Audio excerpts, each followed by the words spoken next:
just the training and getting degrees.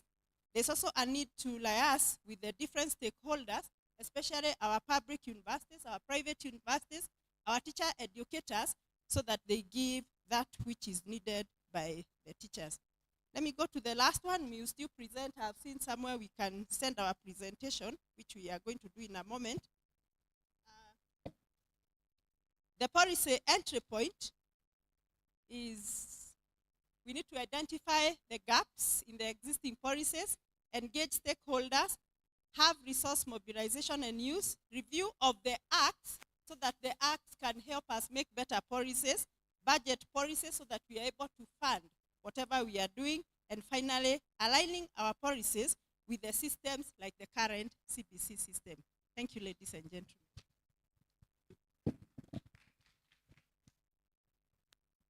Let's give them 3 hearty claps for a well-done job. Thank you. One to go. Another one. Last one. Thank you. Group 4, are you ready? Group 3, sorry. Group 1, good. Come. Thank you. Please send all your proceedings to those emails. I'm told 2 minutes.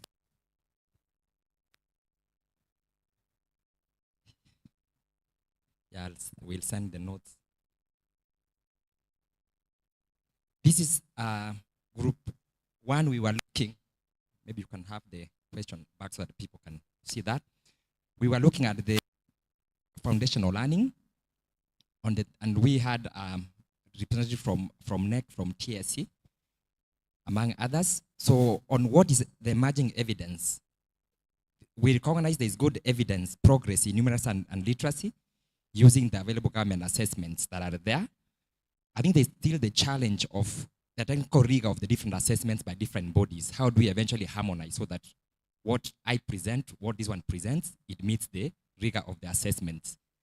We also note that data from Usawa Agenda point out the access is a challenge, especially for special needs and children with disabilities. There's still a gap there.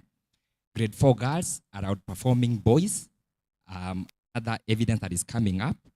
And then there is evidence from yesterday that there is a focus on numeracy and literacy and less on socio-emotional learning, and yet it's becoming evidence, and science is saying that it's an important aspect that we need to be looking at.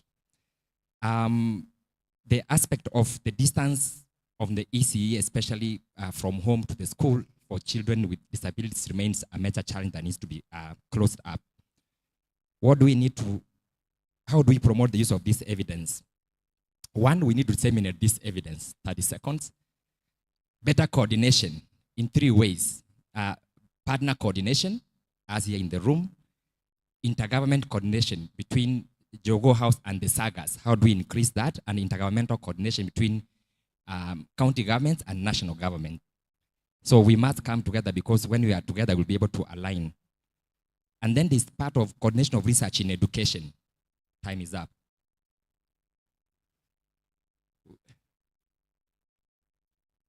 Please, can you allow me? I think it's important we reflect. Yeah? With permission from the chair. Okay, coordination of education research.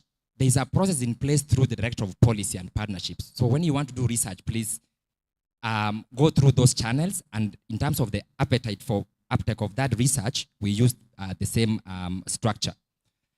Policy entry points, government-led. Let's make sure that all our work are government-led or through the SAGA-led. Let's plug them in.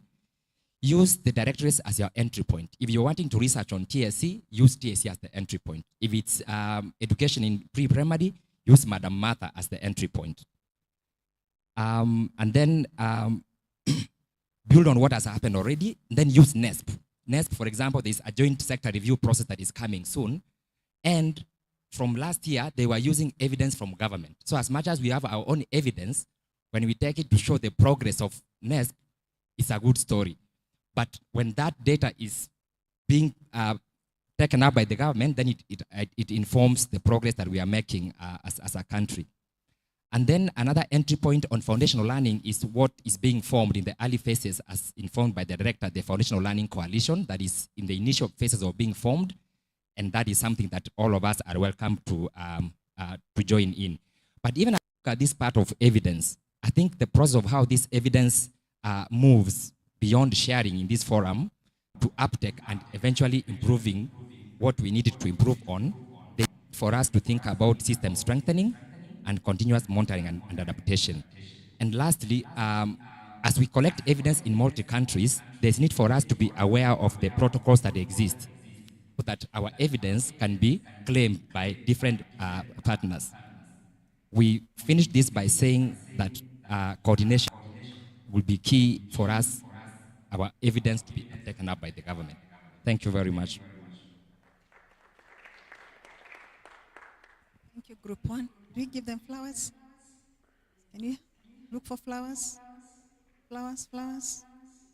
Roll them into a bouquet. Then let's give them. Thank you, thank you. Group 2. Please summarize. There are people who are waiting for us online.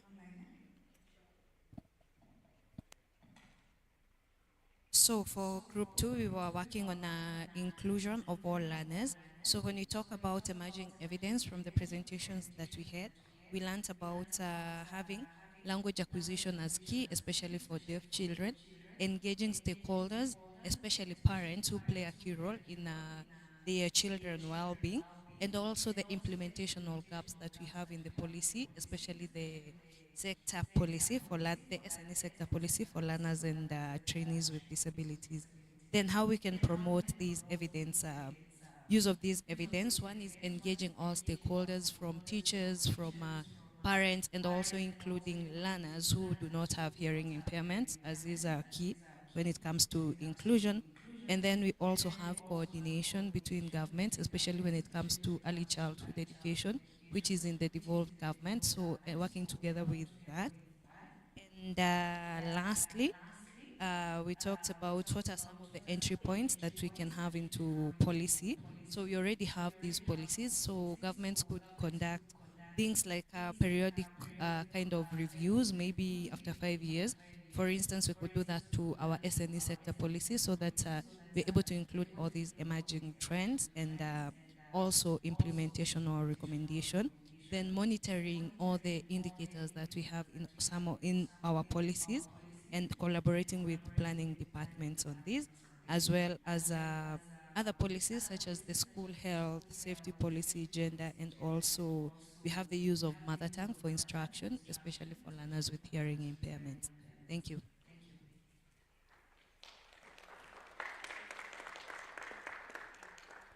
Flowers again to group 3. Flowers, flowers, flowers, flowers. Thank you, thank you. Please, your proceedings, send them to the 2 emails. Now the last group. 4.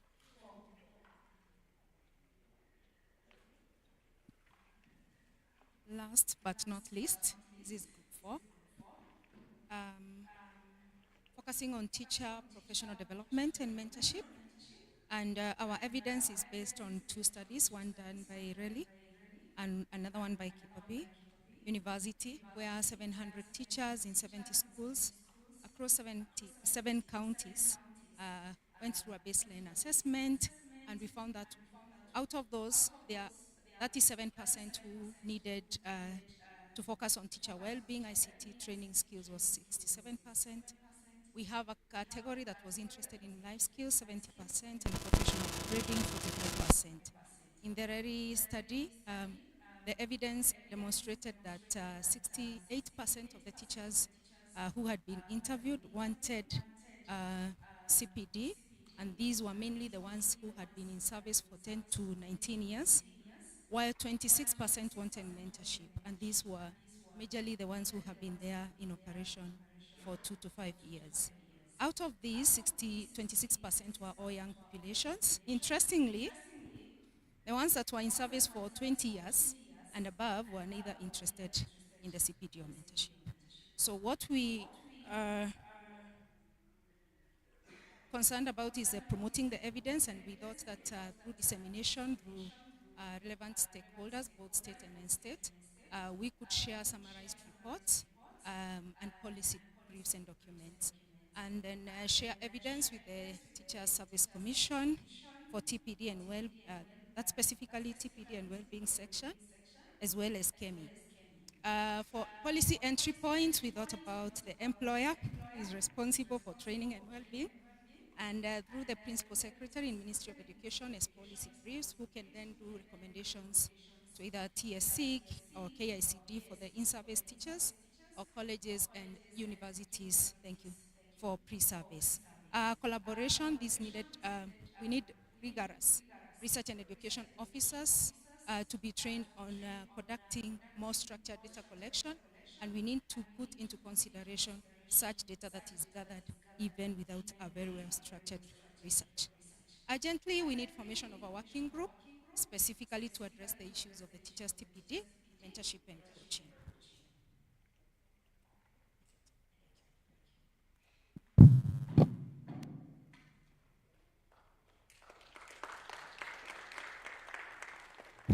Give them a better clap for everyone now. 3 more claps, one.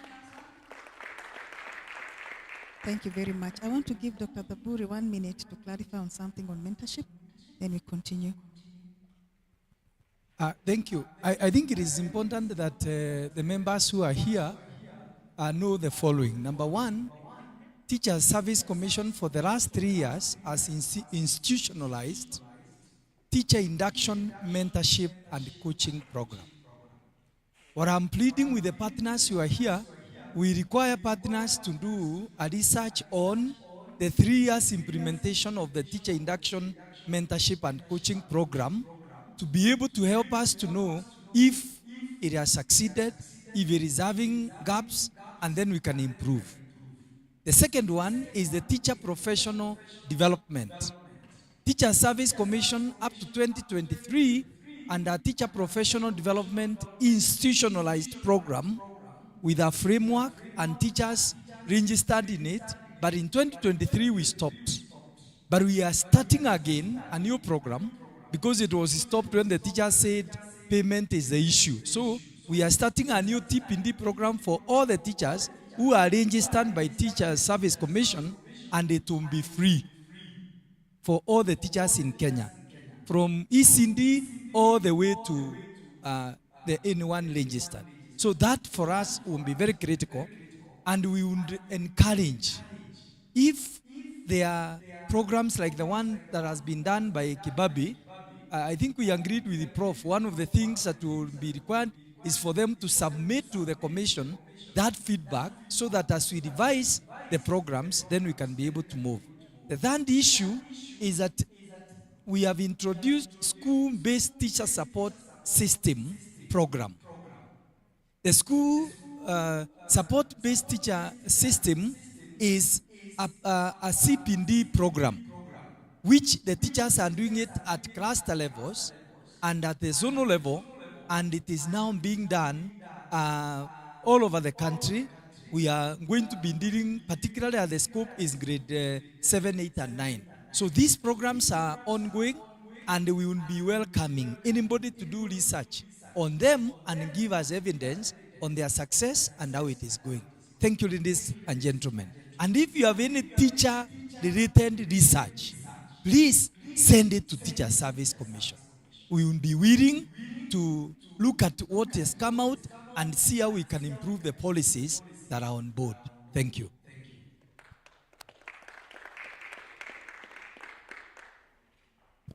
Thank you, Daktari. Anyone online? Online? Any? Online? So we are done, and we are saying we have all the solutions, isn't it? The issue is the implementation. Evidences to implementation. So we need to have a serious discussion on it so that all this can inform policy and practice. Asanteni sana. Thank you for a well done job. Thank you. Let's appreciate Dr. Joyce. Yeah, thank you. We are moving on well. And I want to acknowledge that we have been joined by a few more colleagues. They will mention their names and say hello.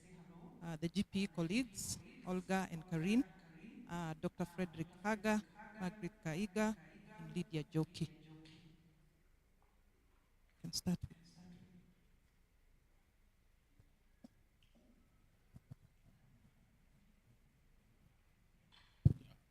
Good morning.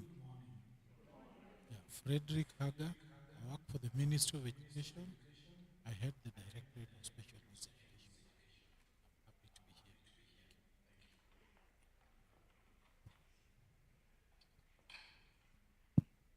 be here. Habari asubuhi. My name is Olga Amboti Nyongo. I'm the gender and inclusion specialist for the region, and I work at GPE. Thank you. Good morning, everyone. My name is Karen Zaki Mwena. I work with the GP, Global Commission for Education. I was with you yesterday, so we are very happy to be with you today.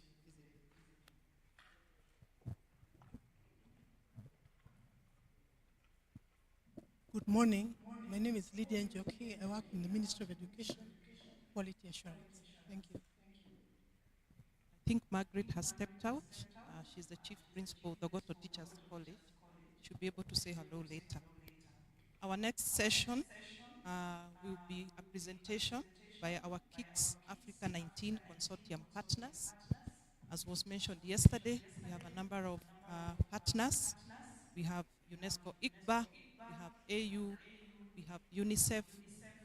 But for this presentation, we will have two presenters. And the first presenter is online. That is Dr. Quentin Wardon, the director, UNESCO ICBA. He'll be presenting on strengthening the teaching profession in Kenya, an evidence-based approach to standards, CPD, well-being, and leadership.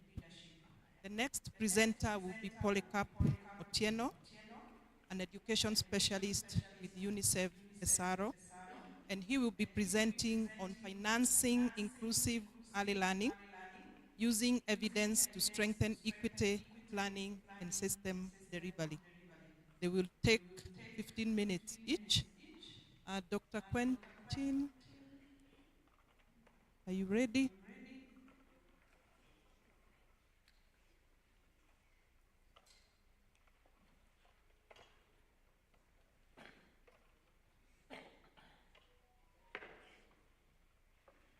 Okay, then Polycarp, you can start as we reach out to Dr. Quentin.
Yes, good morning again.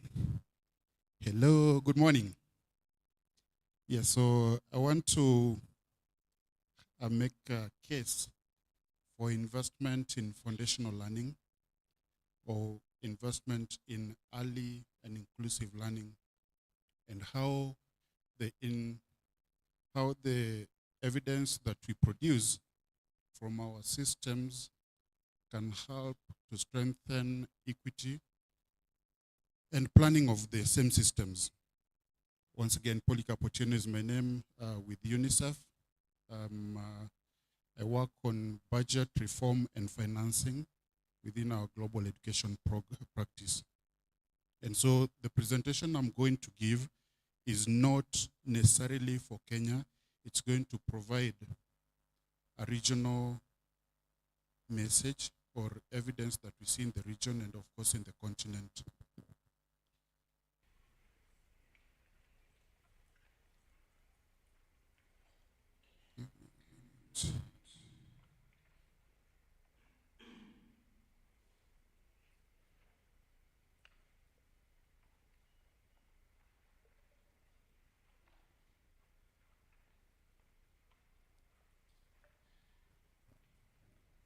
Yes, so what we are seeing is that across the continent, countries are investing in education, and many of which are approaching the benchmarks that we have. For instance, at least half of the countries in the continent are investing at least 15% of their education, of their national expenditures to education. We can also see that about the continent on average is investing 3.5% of the GDP to education, first against a lower benchmark of 4% of the GDP. We also see that 1 in 5 at least has gotten to the upper benchmark, which is 20% of the national expenditure to education. Yet, only about 3% of education expenditure goes to pre-primary. And this is against the recommended 10% that was declared or recommitted in 2022 in Tashkent. And so, this, of course, gives us a very clear signal that if learning gaps start early, because we keep on talking about the foundational learning, kids not being able to read with understanding at a very early age. So if learning gaps start early, then investment should also start that early. We do know that education systems have traditionally focused on access. We do know in our countries, Kenya, and even globally, access to education has really progressed, and for that, governments have to be commended. But evidence is increasingly showing that learning is what drives growth.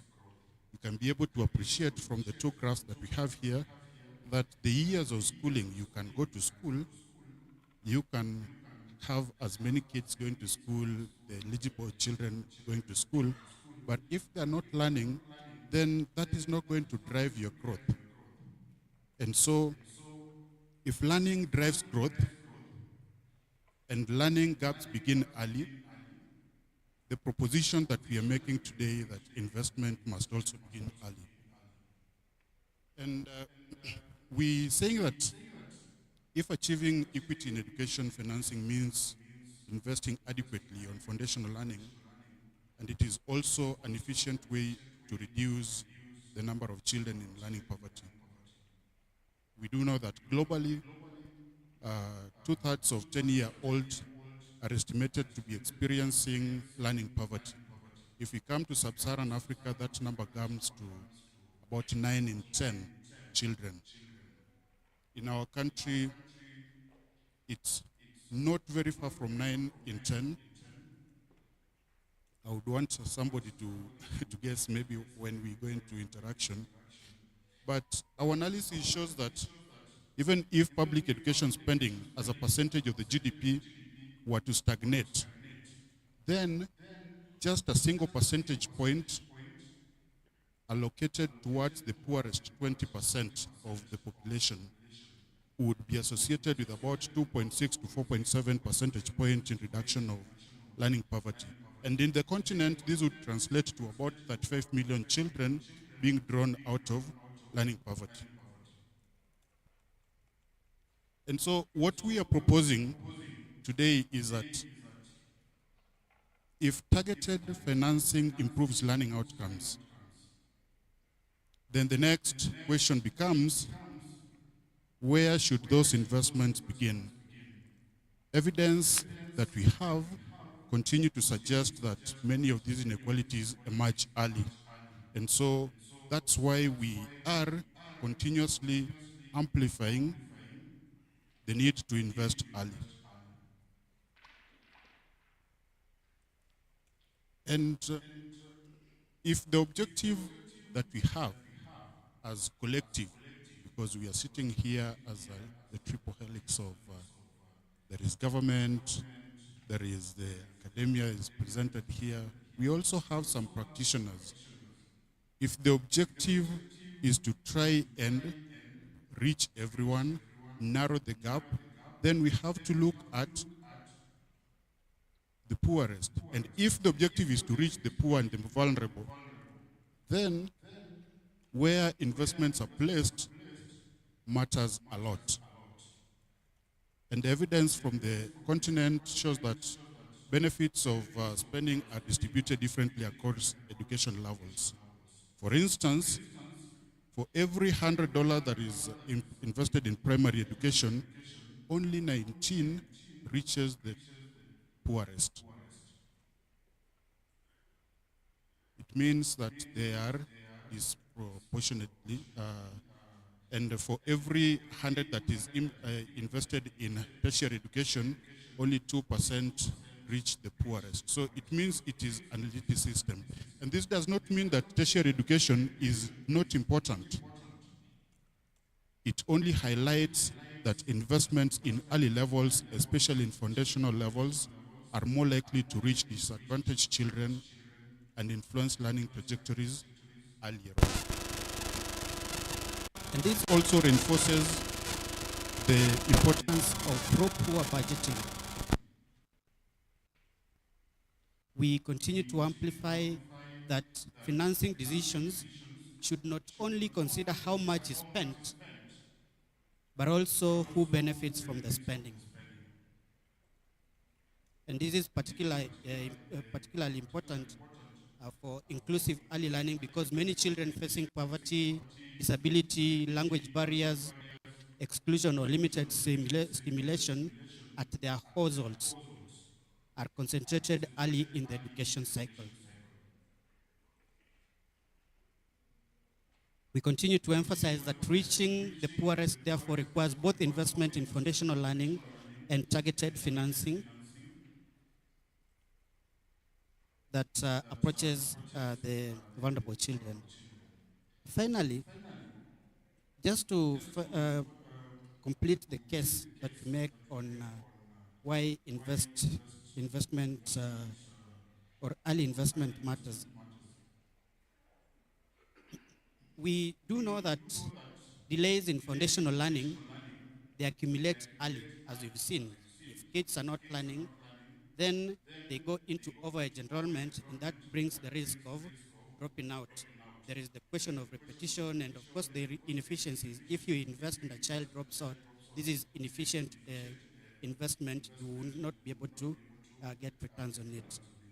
Early learning gaps also increase the risk of dropout and reduce progression throughout the education cycle.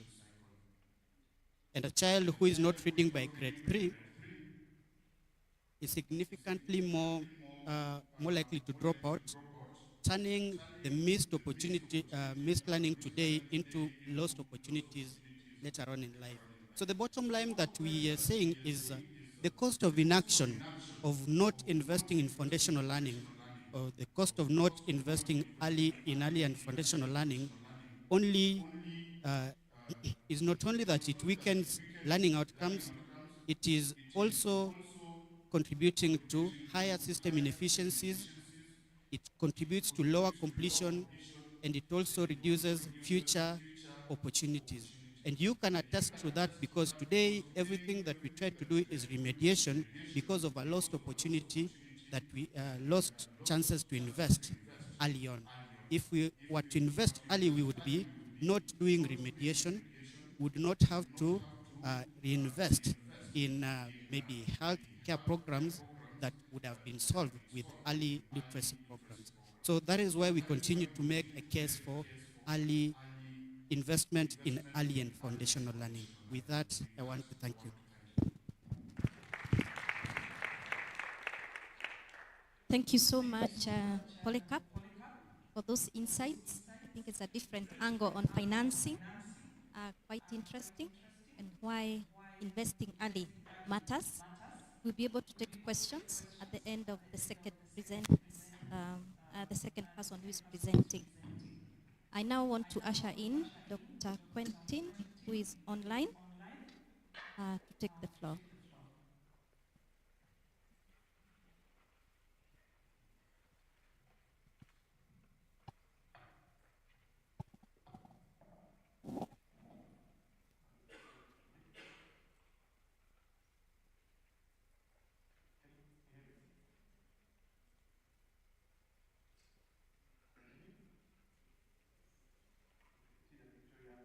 She could hear me. So very glad to be with you. Can you confirm that I should use only about 15 minutes, right? Because I think you are beyond a little bit in your program. Victoria tells me yes. All right. Let me try to share my screen.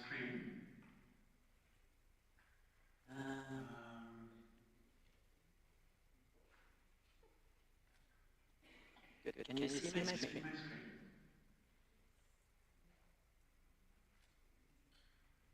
Yes? Hello?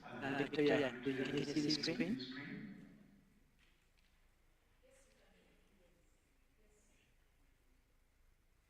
I'm still waiting to see the confirmation that you can see my screen. Yes, we can see the screen. You can? Okay, wonderful.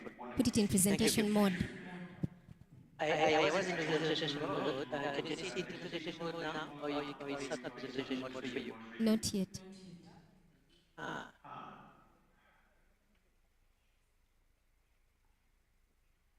Because on my screen it is on presentation mode. All right, I'm just going to continue like that to waste too much time. So I was asked to make a presentation on some of the data that we collect on teacher well-being. We also did a survey related to school leaders at the primary level and a few other surveys. So hopefully my screen has moved for you, so you can see the next slide. I'm going to talk about briefly the teacher well-being survey we implemented in Kenya, the serving school principal with CAPTCHA, and then, if I have time, very briefly, a small survey we did with regional and country directors from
The people who are due to retirement seems to be very high among the respondents. So this is not very different from other countries, but still there is a bit of a worry of relatively few of the teachers wanting to continue to work as a teacher. Now, one of the questions we ask to teachers is why did you get into teaching in the first place? And there we get very, very similar results across the different countries. And really things like love for the subject matter, passion to teach, desire to work with learners tend to be really the main reasons that I mentioned to go into teaching. It's often said, at least in some meetings, that teaching is not attractive. I'll get to that. And that sometimes, at least in some countries, many people go into teaching because there's no other career opportunities. There is a bit of truth for some people, but that's not the main reason to go into teaching. Now, are teachers satisfied with their job? And here, again, something that we find across all of the countries, with of course slight differentiations in degrees, is that teachers do not find their compensation highly rewarding, right? No surprise. I mean, in many countries, teachers are not well paid. There's also actually often limited resources to pay teachers more. Most countries do not have a lot of what we call fiscal space to increase teacher wages. And so compensation is often too low. That's of course one of the reasons why teachers may not always attract the best of the profession, even though many teachers are very good. What we seem to find, again in all the countries, that although teachers do not find their compensation to be rewarding, there is still a large majority that say that they are highly satisfied with their teaching job, right? And that's the graph at the bottom. You can see that in the case of Kenya, you have about 70% who strongly agree or agree with the statement, I'm satisfied by my teaching job. That's very, very encouraging, right? And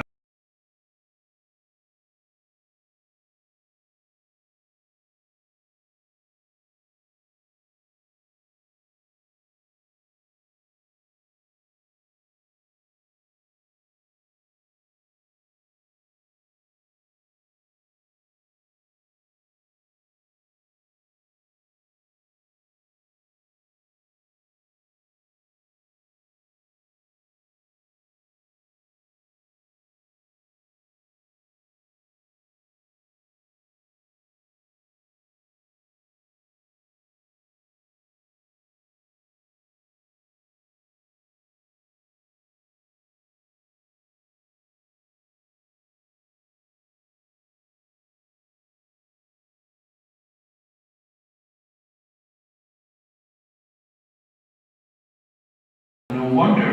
But what we do with those kind of data, and here I just show you some basic statistics, but we do what we call regression analysis to try to see correlation between different variables, controlling for other factors, and would expect, of course, that the decision or the expectation to stay or to leave in the profession is strongly related to job satisfaction. Now, this, I don't know if you can read it, it's a bit smaller, I don't know how big your screen is, but it's a question about what leads teachers to stay in the profession, right? And if you can read it on your screen, you can see that the top 2 reasons for staying in the profession are job security, no surprise.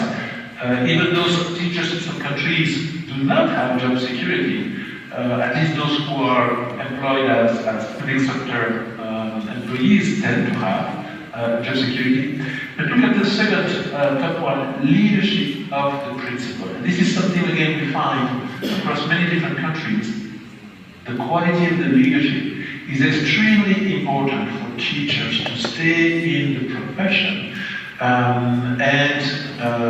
Of of course also for job satisfaction, right? We can see that across countries. We have been arguing at ILPAD that we need to invest more in school leaders. That means that we need to have programs that really provide the skills that school leaders will need. It should not just be that good teachers become school leaders.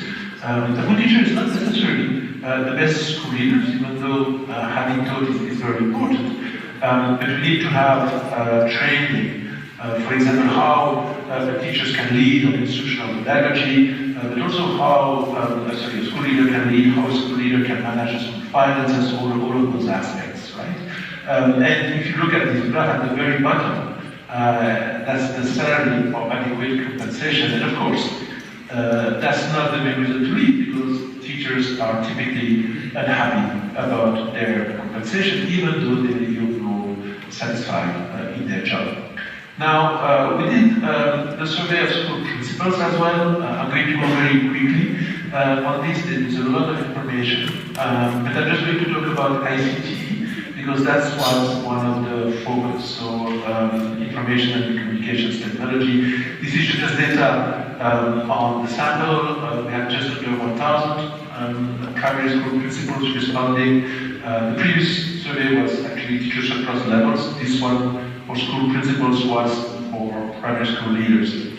So here you have some information in terms of the share of the teachers who have received in-service courses in the last 3 years. You can see that because of the reform in Kenya towards competence-based curriculum, most of the school leaders have been trained. And you can see that many school leaders have also been trained in digital technology, right, or ICT. In other areas, it's much lower. And typically, we should note that the share of teachers who get training in the last few years is quite a bit lower than the share of the principals who get training in the last few years. Now, this is again a little bit of comparison between urban, rural, male, female, etc. We can do more comparisons. One slight fact is that actually in rural areas, school leaders have a bit less trained than in urban areas, but the differences are not very strong on ICT. Now, the next one is about the expertise, right? Do school leaders feel that they have expertise in ICT skills? You can see that many school leaders are thinking that they are moderately or highly or very highly competent in using word processing. They actually suggest that they have good ability to integrate ICT pedagogy in other areas. You can see that the proportions drop very, very much, right? And if we look at this, looking only at the very high rates, you can see that actually the levels are not too high. The previous graphs were also in green, the moderate competency. What we find in country after country is that one of the main demands from both teachers and school leaders is to get training in digital skills. And so I think that we have created a series of 6 courses. It's available on the website. For those from the Teacher Service Commissions, if you would like, or the ministry, if you would like to put those courses on your website and encourage teachers or school leaders to take them, we can work with that on you. Those courses are free. We are happy for ministries and other public entities to use those courses by yourself. You can even add that a little bit if it's needed. But it's very, very strong demand. And actually many teachers and school leaders see that they're not very competent in those days. Now, I'm trying to go very fast because I know that you're behind the program, and I want to share a few slides on teacher well-being. Just to explain, I mentioned we did the teacher job satisfaction and well-being survey with about 8,000 teachers responding. The idea that we have and that we suggest to ministries or to teacher service commissions or to teacher councils depends a bit, the entity depends on the country. We suggest to implement those surveys every year or every 2 years. And the idea is that the first part of the survey would remain the same, so that we can measure movement over time. And these are questions mostly about job satisfaction, as well as how much training teachers get and so on. And then the second part of the survey could be the same way, could change over time, right? In the first round of surveys, we have about a dozen countries, including Kenya, that have done it. We suggested to include teachable being as a specific module in the second round. So let me share a few statistics about that. We ask whether teachers know of mechanisms that they can use, including in their schools, to deal with issues of mental health and psychosocial support for themselves or their learners. What you can see here is that the share of the teachers who say that those various support mechanisms, if you will, are available tends to be low, right? The maximum value is 13%, and the lowest is 23%. So typically, countries, including Kenya, have not yet provided enough support on mental health.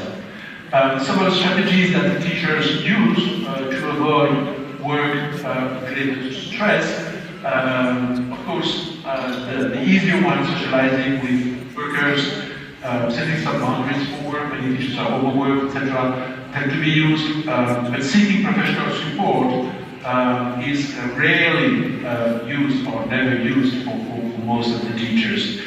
The next one, and this one we care a lot about is about whether the teachers have benefited from a course on mental health and psychosocial support. In Kenya, almost a third of the teachers declare that they had to teach a course. And we have been working with the TSC on this. Hopefully that proportion can go up. Countries are progressively integrating MHPSS in the training they provide, but we have a long way to go, right? And in Kenya, there's a whole exercise going on. My colleague Victoria, who is there, could answer any question you may have in this session or later about how to mainstream mental health and psychosocial support in the education system. So Kenya is actually one of the countries that is doing better than other countries, but you can see we have a long way to go in terms of training teachers in those issues. I'll pass on this to go a bit further. One of the measures that we use is based on questionnaires that have been validated internationally on measuring stress. There are about 10 questions. These are the 10 questions.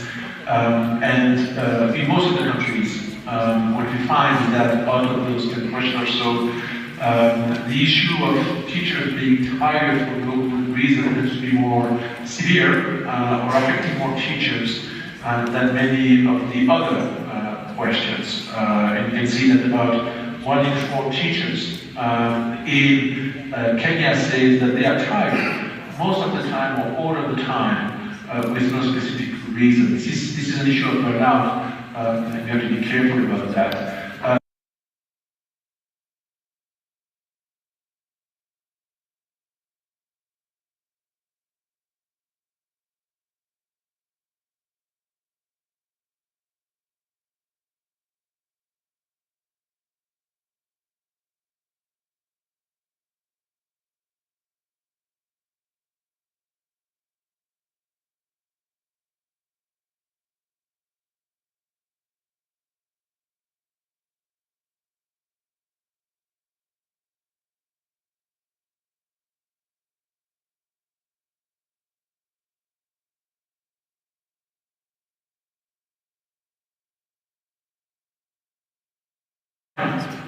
For any questions that you may have. I just want to thank again the Teachers Service Commission, the Ministry, the Association of Primary School Leaders for having enabled us to do those surveys. Without them, we cannot do them. The reports are being prepared in a systematic way across countries. And my hope is that those type of surveys will again be implemented regularly. We have two countries right now that have already done the surveys twice. These are Ghana and Nigeria. It enables us to see whether things are changing over time.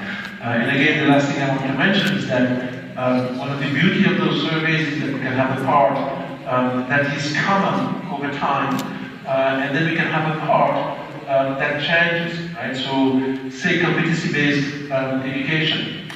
This is a key issue in Kenya. We are more advanced than other countries, but it's something very difficult to implement well.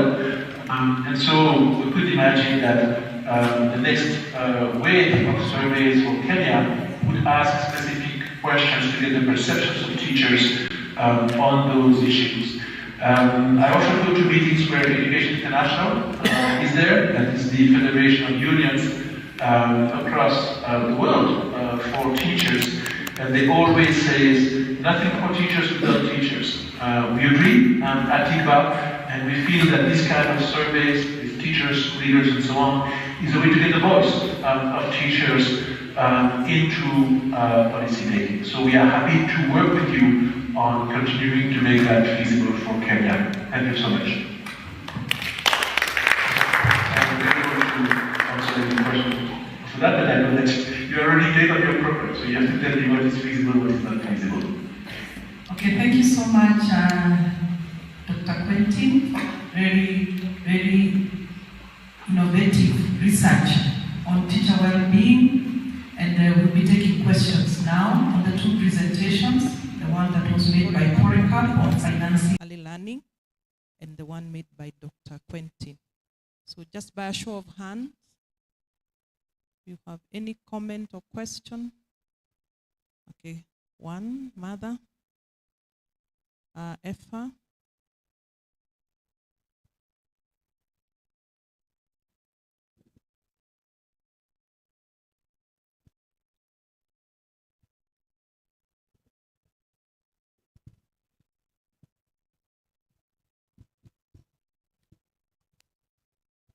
Yeah, just wanted to ask a question to Polycarp. Since you deal with so many countries, you can help us as Kenya know in early years and foundational learning. Polycarp is going out. Yeah, so you can help us know how maybe countries can be somehow compelled to have dedicated resources, especially funding, towards foundational learning, because as much as we may put it in policy that we have dedicated financing, and you have rightly said, even Kenya is in that bracket, where funding for foundational learning and or early years, especially in pre-primary, is not carved out, and perhaps in Kenya it could even be at 1% or below. Then what are some of the best practices from other countries that may be performing well, and what have they done so that they have the right funding, maybe 10% of the education budget? Because Kenya, we have 27 or higher than that going to education budget, but the dedicated one for foundational learning or even pre-primary could be even less than 1%. Thank you, Mother. Effa?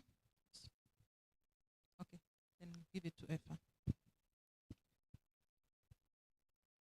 Thank you for that wonderful presentation by Dr. Quinta.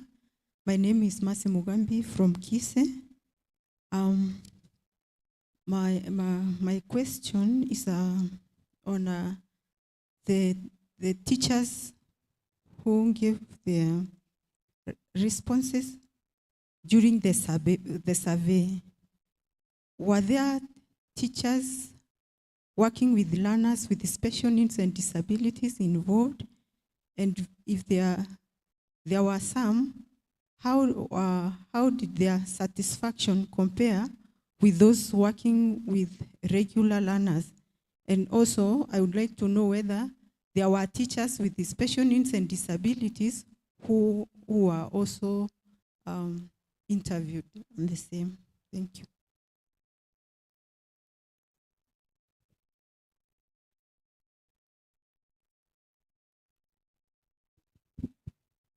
Thank you so much for the presentations that have been made. I just have one question for Polycarp and another question for Dr. Quinta. For Polycarp, we have learned from the Kenyan situation that funding for special needs or learners with disability might not be the same for learners who are regular, or even if they are in inclusive settings or those without disabilities. Is there a differentiated funding that can speak to inclusivity? Is there something we should be considering when we are calculating how to educate a learner with disabilities? The resources they need, the teacher support they need, and the person who supports the teacher to handle the learner with disability in a classroom setup. Are those things that we can also start speaking about when we label something inclusive funding for learning? Then for Dr. Quinta, I had a question around what levels were the teachers teaching, and how can we learn from the levels the teachers were teaching to change aspects or uptake whatever evidence that you have, or check our own scenarios that we have in Kenya? Was it a specific level that the teachers were teaching at, or just teachers who were sampled and were giving their well-being issues in their study? Thank you. You can give to Olga, and then Margaret. Then we will stop there. Thank you very much for those two presentations. Me, I have a question for Dr. Quentin. My question is related to the result presented. I was trying to looking at any result on sex disaggregated data. For example, the last slide was talking about the level related to well-being and the level of tiredness of teacher.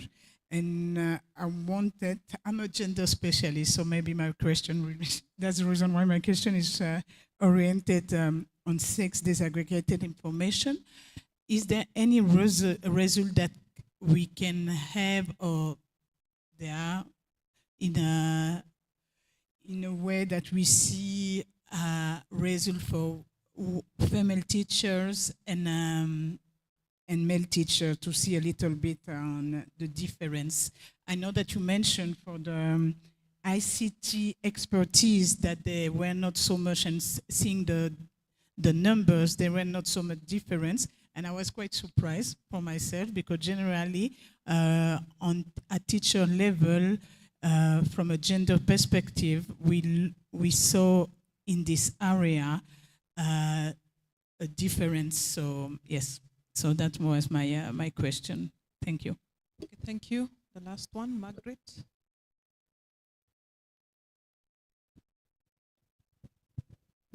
Thank you, Anne. My name is Margaret. I am coming from teacher education. I am a teacher educator, and also a principal. So my two comments are, one, on the presentation by Polycarp. Thank you for bringing to our attention the importance of foundational learning and what it can do to the rest of the system. I liked your last slide, that the gaps in foundational learning can even mean dropout in our system, that the learner who cannot read by grade 3 is more likely to drop out. Mine is not a question to Polycarp, but a call to action to all of us here in the room. We are aware that foundational learning in our context strides between devolved government and national government. At the level of devolved government, the funding for foundational learning is discretionary. So the governments will do whatever it is to their discretion. And so I wish to call upon those of us that have a voice in advocacy to come out strongly and advocate for hedging of funding for the foundational learning, seeing that even as we do so much more in higher levels, if the gaps exist in foundational learning, we will just be doing firefighting. Can we address this issue where it really, really matters? On Dr. Quinta's presentation, I like that the quality of the principal is only second to job security in as far as teacher staying is concerned. And I want to just do a check. In this very high-level conference, are there principals here? Okay. Yeah. So that leaves me to talk about the principals and say that the principal is called to do so much more than they are equipped to do. I have been, for the last 10 years, trying to bring to the fore the importance of managerial competencies of principals. But where I have presented my paper, it has not found favor. I wish to say this. As Dr. Quinta said, nothing for us without us. What is for the principals without them? Would somebody think about equipping the principal? Because who becomes a principal? It is that good teacher in the class that gets deployed, thanks to Dr. Damburi and others in the room.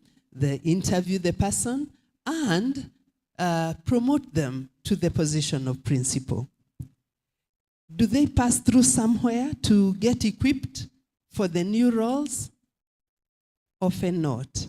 And so I am calling upon those that are seriously thinking about teacher satisfaction to grab that opportunity and equip the principals. They are not very many, and they are willing and ready to learn and to be that change that is required in our system. So, as we think forward, let us think about the principal who is so, so powerful in as far as the system is concerned. Thank you. Yeah, thank you so much for those comments and questions. I will allow Dr. Quentin to respond first, and then Polycarp. You can hear me, correct? Yes, we can. Okay. So let me say a few things about foundational learning as well about teachers. We are doing a lot of work on that at TICLA as well, right? The issue of funding and then how you implement foundational learning. I mean, one of the countries in which we are working a lot right now is Cote d'Ivoire, and they are doing something which I think is very smart. They are attaching at least 1 year of foundational learning to primary schools. So it's going to be delivered, of course, in a different way in primary schools, and there's a lot of effort right now going into teacher training. This is one of the ways that it can be made affordable and try to really expand coverage. Cote d'Ivoire actually has a pretty high coverage of children going to preschool at least 1 year. It's about 70%, which is amazing. That's from nationally representative surveys. And on special needs, I just wanted to mention one thing, right? It's very difficult to serve all children with disabilities. You all know that.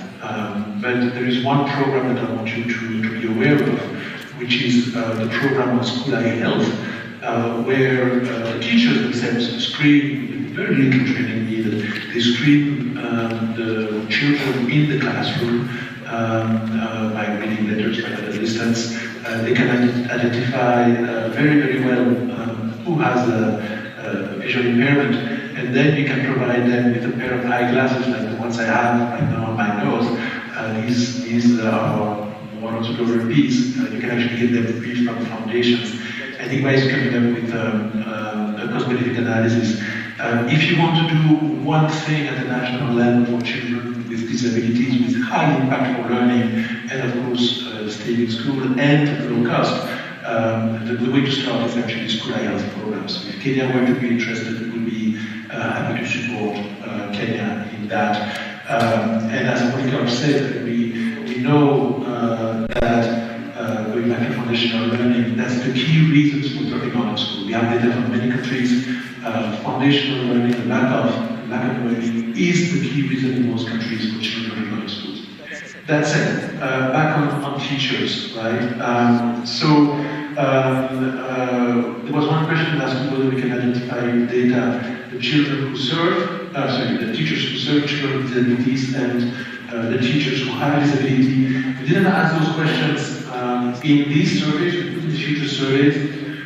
What's important is to try to have in the EPIS data, the Education Management Information System, as well as the Teacher Management Information System, some data on disability, because that also enables you to target responses where the needs is highest. We have done some analysis, and we have quite a few differences in a few schools, for example, in Ethiopia. On the question of sex disaggregated data, of course, right? We ask a number of identifying questions like gender, like age, like level of education, and so on, of the teachers in those surveys, so we can produce sex disaggregated data. In many countries, for example, women are more satisfied with the teaching job than men. There is one or two countries where it's the reverse, so that's interesting. And we think we understand why in some countries it's the reserve. So when we do those reports, we will of course provide a lot more disaggregation than I was able to do in a 10-15 minute conversation. And the last thing maybe that I want to say, I may have forgotten some answers to questions, but the kind of diagnostic that we do for teachers, typically we target mostly primary and secondary level. Particularly why we are doing those diagnostics, those surveys, those analyses for teachers at the preschool level, right? And the issues are a little bit different. Monica knows that as well. The issues of training, the issues of compensation, and all of that. So I just want to let you know that I just want to give you a flavor of some of the data that we can collect. Monica, we do a lot of work also with the household surveys to see who benefits from spending and all those things. And if there are any requests that you have from Kenya, please do contact my colleague Victoria, who is in the room, and then she can see whether we might be able to help. But our point is to help you to the extent that we can. Thank you.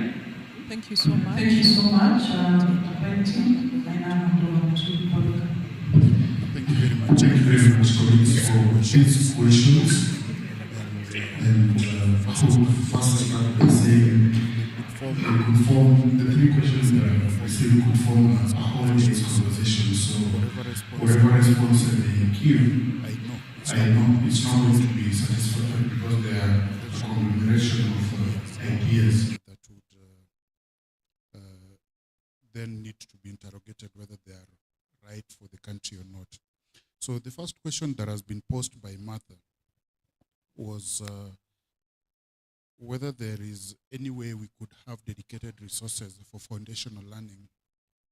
And precisely why we are here. Number one, to appreciate what is the diagnosis, and in some way also offer some solutions that we can look at. So if you look at Ghana, for instance, it's a presidential executive order that has earmarked some part of their revenue to go to foundational learning. So this is an instrument that could easily be borrowed. Maybe not borrowed, copy and paste, but borrowed in a systematic way that also looks at the Kenyan context.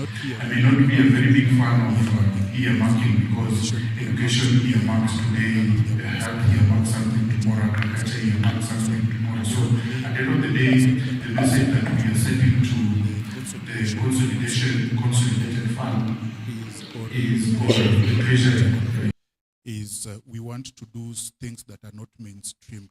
So the question is, can we work in a systematic way to see how can we increase the cake so that even if our proportion stagnates, then the nominal part is increased.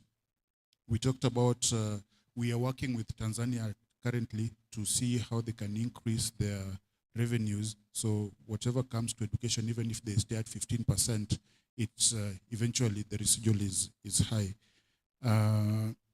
One thing that we need to do is to increase budget tagging. In Kenya, at the national level, and precisely why I was not able to cite what Kenya spends on ECE is because of that grayness of spending in ECE. So one thing that we have to start doing is, can we work with the National Treasury or even at county levels to ensure that there is a tagging. If there is spending on ECE, we know how much it is. As it is now, right now, the national accounts cannot precisely tell you how much. So that is, I think it's a very easy administrative point. And once we know the diagnostic part, then we can see how to dialogue around it. We also have to start treating education as an investment and not a social expenditure. Because if we are all here, if you are to be honest, we all do maybe some investment. If there is a bond or a share that is going in the market and it's not giving you, if there are 5 of them, you want to take the one that is giving you highest returns. Evidence is awash all over the world on how foundational learning, how ECE has the highest returns, yet it has the lowest investment. So this is a question to ourselves, how we use evidence to inform our choices.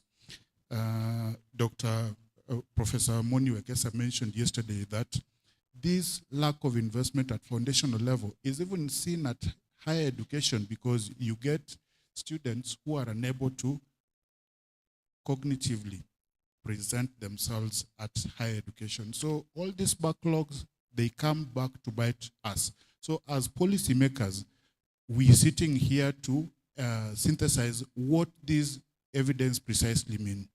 The question from IFA,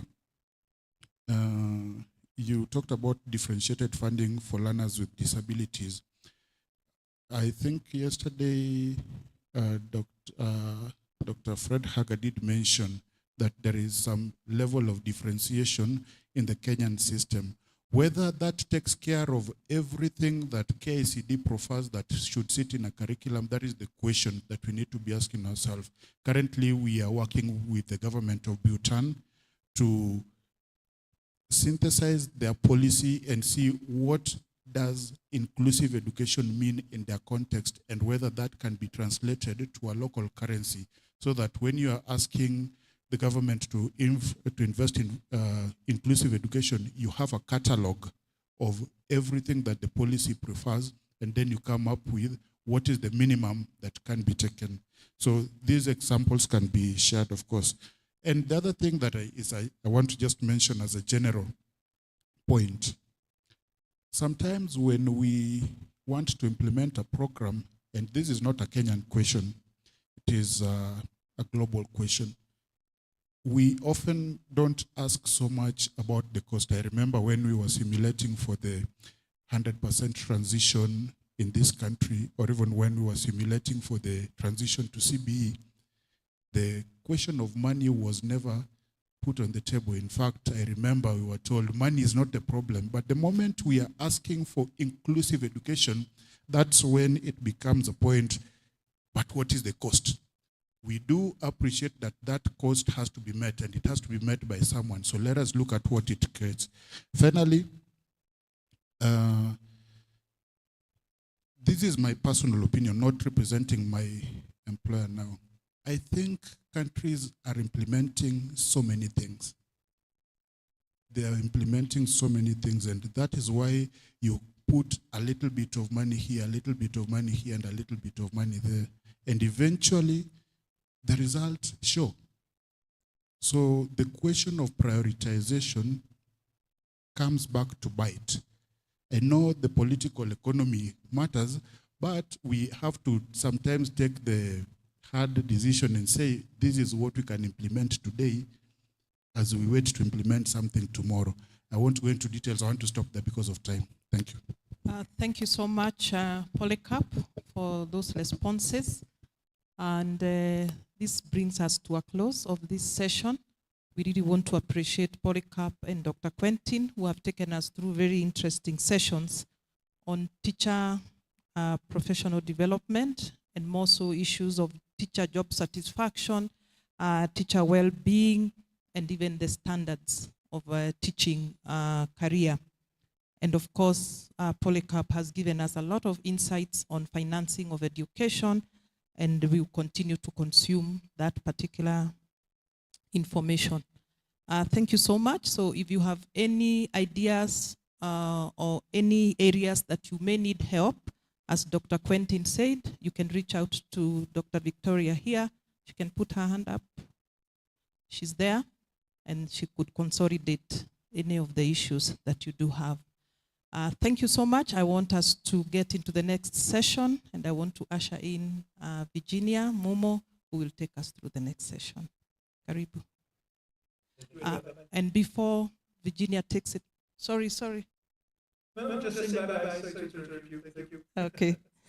Yeah, before Virginia comes on the floor, I want to acknowledge that we have colleagues from IDRC, Joy and Patrick. They can quickly just say hello. They are the ones who have funded this particular workshop. And we want to appreciate you very, very much. Yeah, just, yeah.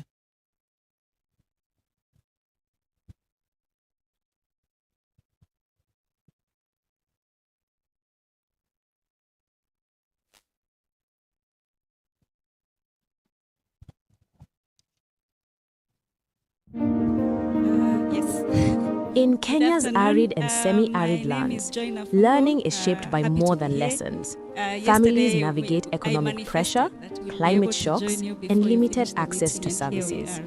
As children grow into adolescence, many lack clear information about their changing bodies, their health, their rights, and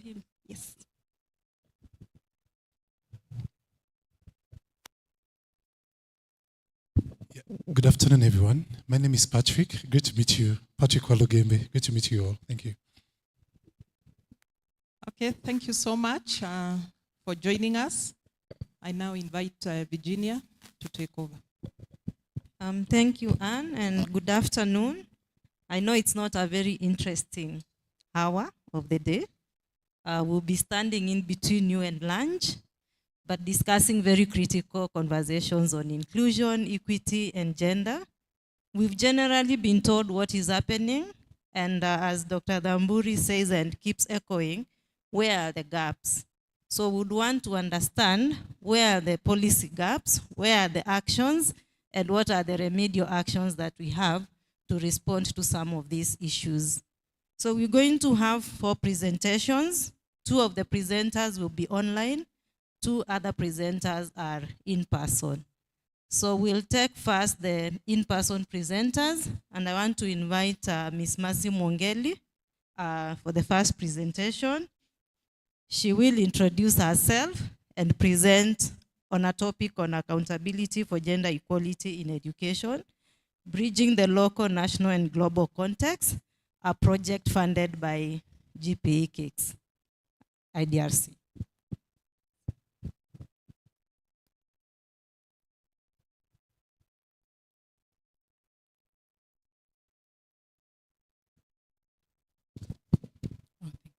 Thank you very much, Virginia.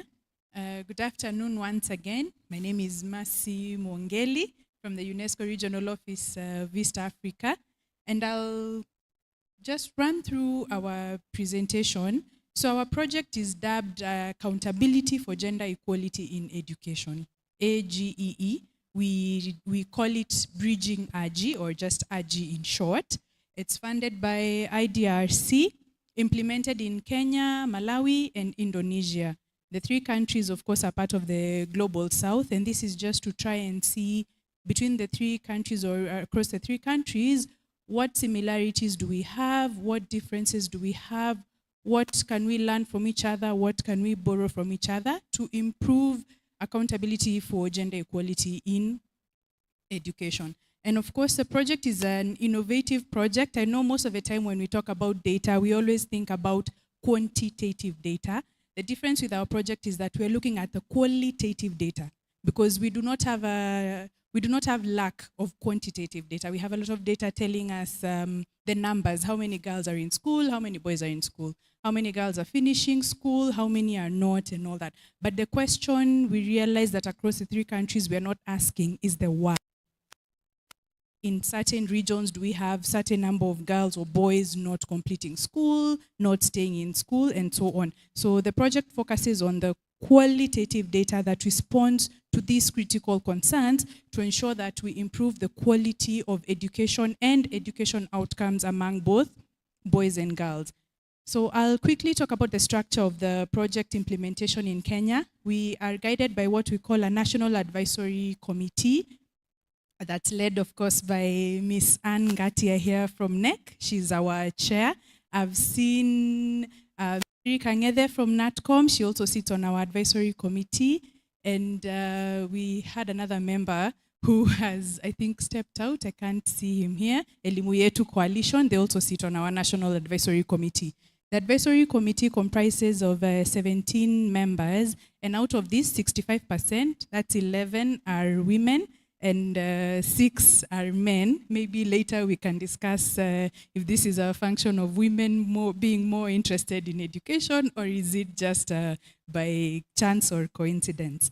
The project design is based on what we call a framework that has 6 domains. We call them domains, but they're just areas of focus. And the first one is resources. We look at resources, what goods or services are available within the education sector or in the education space to support equitable education for both boys and girls. Then we look at values. Values is personal beliefs, opinions, perspectives that actually affect or impede education for both boys and girls. Then we have opportunities. Of course, opportunities are just what is available or what spaces are available for boys and girls to access education within the system, and which opportunities are available for, say, a particular gender but not the other within the education system. Then participation in education, who's staying in school, who's not staying in school, and why are they staying or not staying in school? That's one of the questions that the project aims to answer. Then, of course, knowledge. What knowledge or what information are we generating in the project? How can we share it? How does this knowledge contribute to the national conversation and national agenda around education? Then outcomes, of course, very important. At the end of the day, what are the education, health, and well-being outcomes of our learners across, of course, the 3 countries that we are working in and the areas that we are implementing the project in the country. So in Kenya, we talk about a participatory approach where nothing happens without consultation. So at the inception of the project, we had project meetings and design conversations.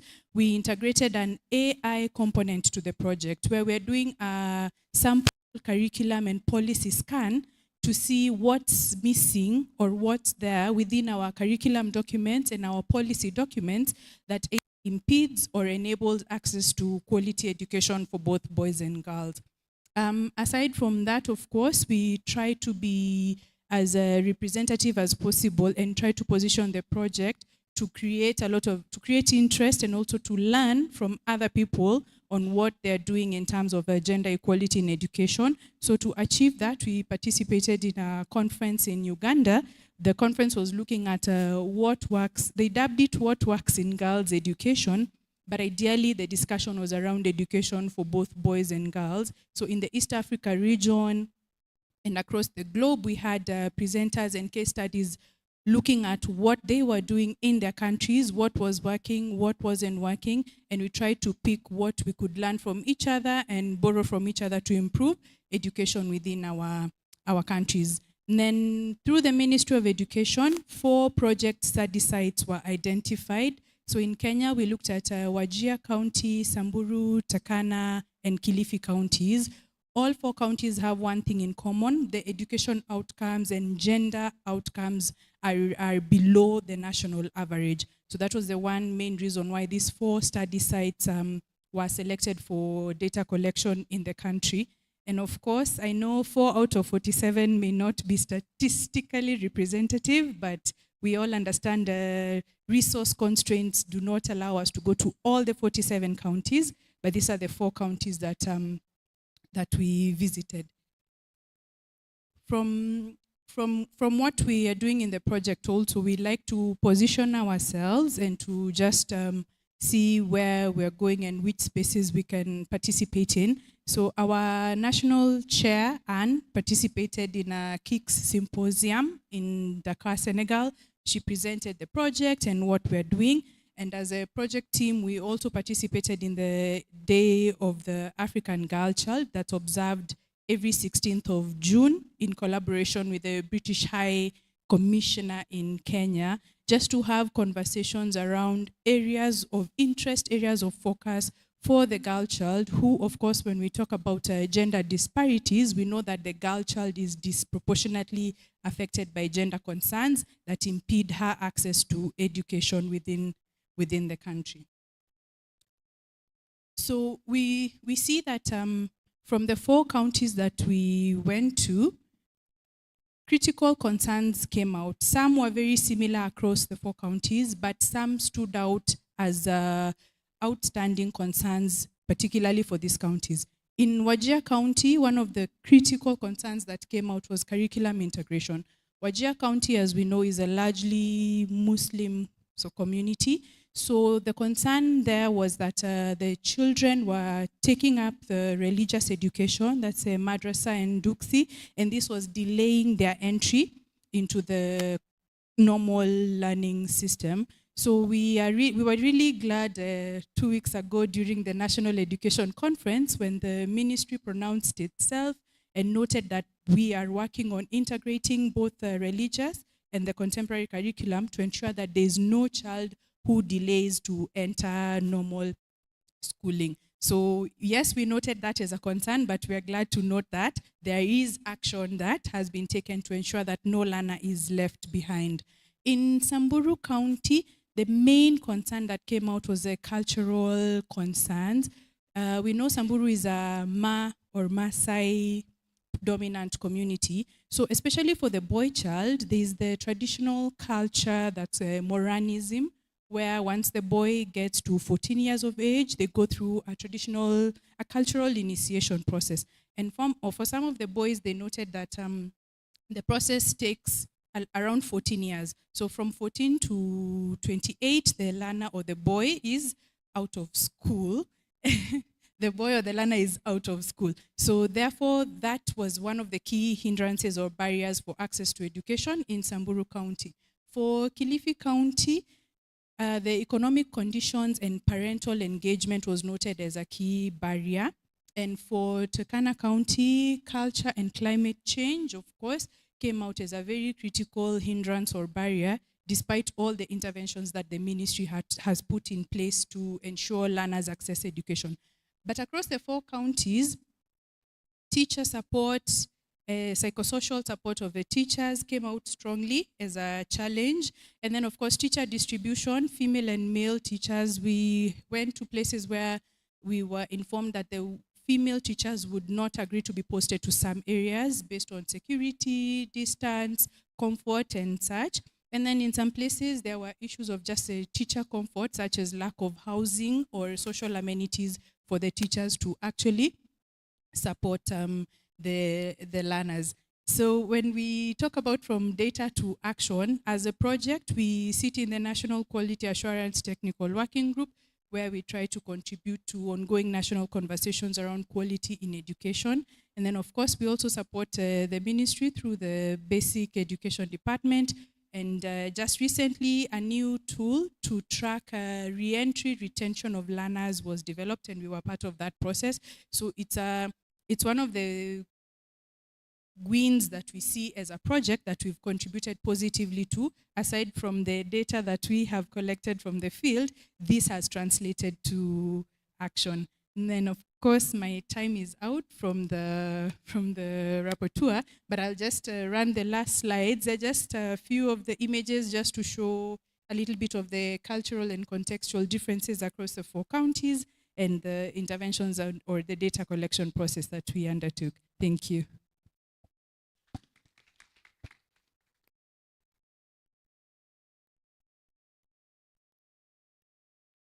Thank you very much, Mercy, for the presentation. And we have a special request from one of our online presenters. She would want to take the floor. So pardon us, Claudia. We will allow Martha Ikrapa to give us a presentation from the ministry's experience and project on Girls Agency in gender accountability at national and county levels.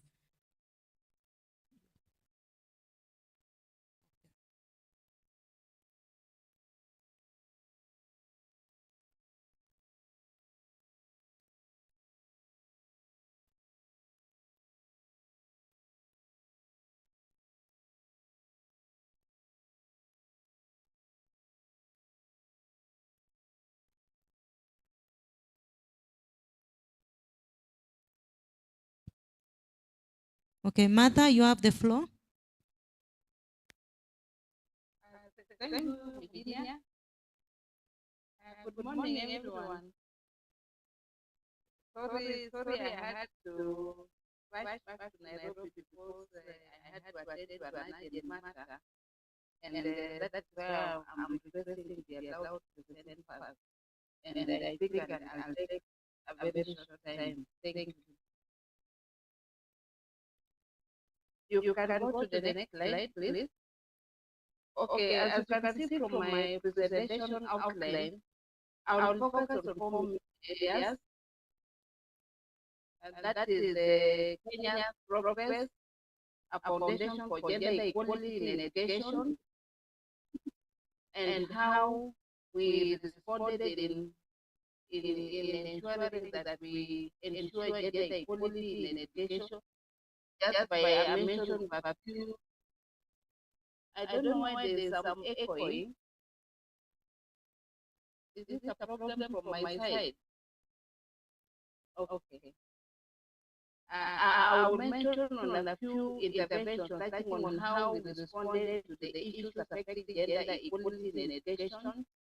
Then thirdly, I'll touch on the spotlight on the KPIL and the SEKIP programs, mentioning of the results and the lessons that we have learned from those 2 interventions.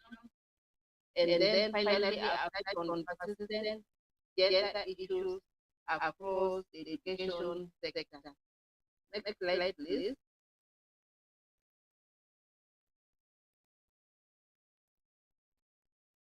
I want to mention that Kenya as a country has built on a comprehensive legislative and policy framework for gender equality in education. And just but to mention a few, we have our free primary education that was begun in 2003. This was actually the game changer in our country as far as the gender equality is concerned, because that policy decision,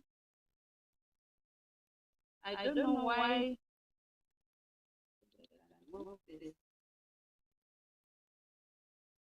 Primary education was able to remove the cost of financial barriers across the communities in this country, therefore increasing primary enrollment over 10 million learners.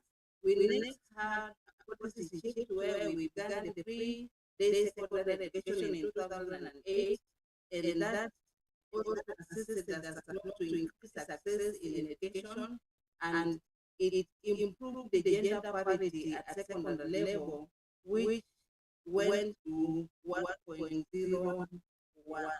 We also had in 2010 the Constitution of Kenya coming into place, And specifically in that constitution, we have Article 27, 43, and 53, which guarantee the non-discrimination, right to education, and it also caters for child protection. And that has really improved, bringing into play the gender equality in education. Next, in 2013, we had the Basic Education Act, which again brought into place the elimination of the aspects of discrimination in education, mandated the secondary, the sanitary towel provision in the education sector, and therefore ensured gender equality in governance across all levels of education. Next, in 2015, we came up with the first gender education and training sector policy, which was a very comprehensive policy, and it has contributed a lot to creating gender parity, especially in pre-primary and in primary levels and across all levels of the education sector. And finally, in 2020, we again as a country developed the school re-entry guidelines, which has really formalized the return to school for our adolescent mothers. And more importantly, I want to mention that through the NACONEC partnership, we were able to see a total of 35,882 learners returning to school in the ASAN videos. And that was really a big plus for the government of Kenya. And then I want to say that we have had a lot of success stories in terms of the completion and enrollment rates at the various sectors of education, as you can be able to see from that slide. Next.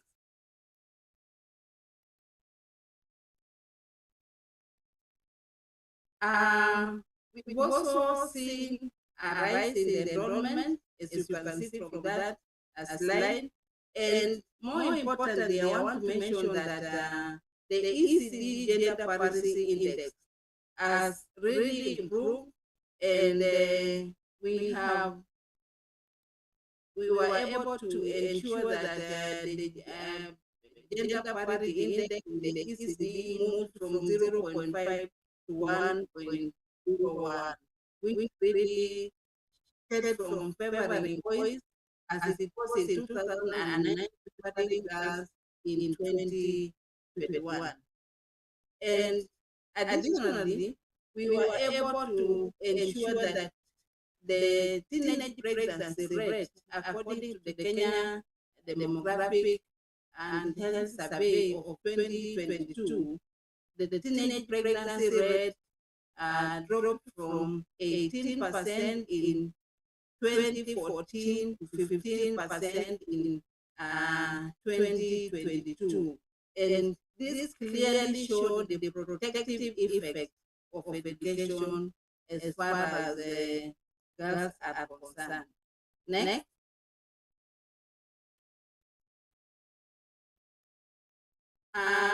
As a country, we realize that it is important to have gender champions in our primary schools and secondary schools. And as we are speaking, we have managed to train over 7,000 gender champions in primary schools and 1,803 in secondary schools. And this has really assisted us to ensure that we actually advocate for gender equality in all our schools. And the chiefs have not been left behind under the closed SECIP project, which was funded by the World Bank. We were able to conduct a massive campaign back to school and ensuring that we also do a lot of gender sensitization and advocacy campaigns amongst our community. So we were able to train 224 chiefs across all the 110 counties. So we were able to provide to the ground to handle gender issues that were affecting our education sector. We have also seen a drop in the FGM reference, and we really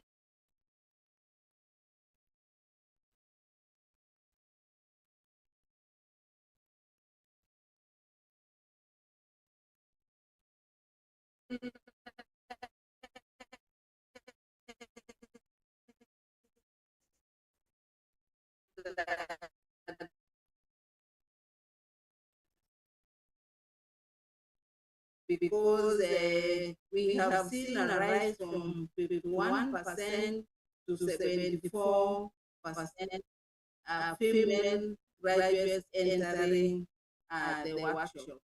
Next slide.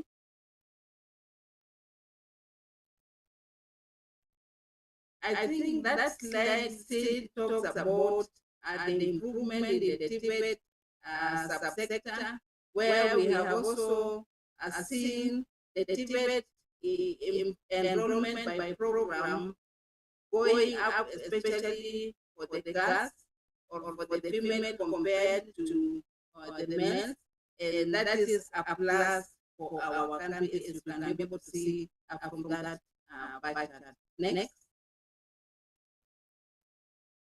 Now, I now want to talk about the intervention sector, what we did as a country, how we responded, and I want to touch on the policy, systemic reforms, and the targeted programs. I might not dwell much on the policy because I've already mentioned on the various policy aspects that we are able to put in place as a country, but I'll talk about the systemic reforms and the targeted programs. Next slide. That is about the legislative and the policy architecture, which I have already mentioned. We can go to the next slide. I now want to talk about the systemic reforms. And when I talk about the systemic reforms, then we are talking about the curriculum, teachers and infrastructure for primary education, where we put in place the pre-primary education and pre-day secondary education and 100% transition. We have also had competency-based curriculum incorporating the pertinent and contemporary issues in the curriculum, and KICD has been a champion on that. The Ministry of Education has been providing such a request since 2015. And so far we have over 920 million Kenyan shillings having been utilized for the purposes of provision of sanitary towels to our girls so that they can be able to remain in school. We have also had the school feeding program, which NACONEC has been implementing since time immemorial, and it has really improved enrollment and retention in our schools. We also have the low-cost boarding schools in the ASAL counties, which have played a great role in ensuring that our girls are able to access school. Next. I now just want to give a spotlight of what we have undertaken under the KPIL and the SECIP program. For those who don't understand, KPIL stands for Kenya Primary Education Equity in Learning Program, and SECIP stands for Secondary Education Quality Improvement Program. This was a program that was implemented between 2017 and 2022. And we can be able to see what interventions we were able to undertake that were touching on gender equality in education. Next. For the KPIL program, I want to say that the program has been able to do a lot to go through the provision of scholarships. We have been able to put on both girls and boys who are vulnerable in the society, and those scholarships have ensured that our girls and boys are able to access and complete secondary education. We have also the girls education challenge, but that was implemented by FCDO in Laikipia, Meru, and Mombasa counties. I've talked about the gender champion training, which has really improved gender equality aspects in Kenya. We have also had NAPONEC focusing exactly on what is happening in the education sector in the ASAL areas. That has really assisted us a lot. We also have the Institute World Bank funded project, which has really tried to levelize the way things are being done in the Tibet subsector. So we have seen a rise in the female entering the workforce in this particular country. Next slide. Under KP, we have done a lot of interventions, which I may not be able to highlight all of them in this particular time, but I want to say most importantly, we have been able to develop the gender equality module for teacher training because we realized that our teachers are very important. So we felt that it's important to take care of the source of the teachers. So if the teachers can be capacitated to understand issues of gender, so it means it can be mainstreamed in the curriculum as they be handling their teaching in those various classrooms. And as such, we shall be able to ensure we mainstream all aspects of gender in the curriculum. We also continue strengthening the capacity of all the policy makers, curriculum development, developers, and assessment institutions so that we can be able to have gender issues mainstreamed all levels.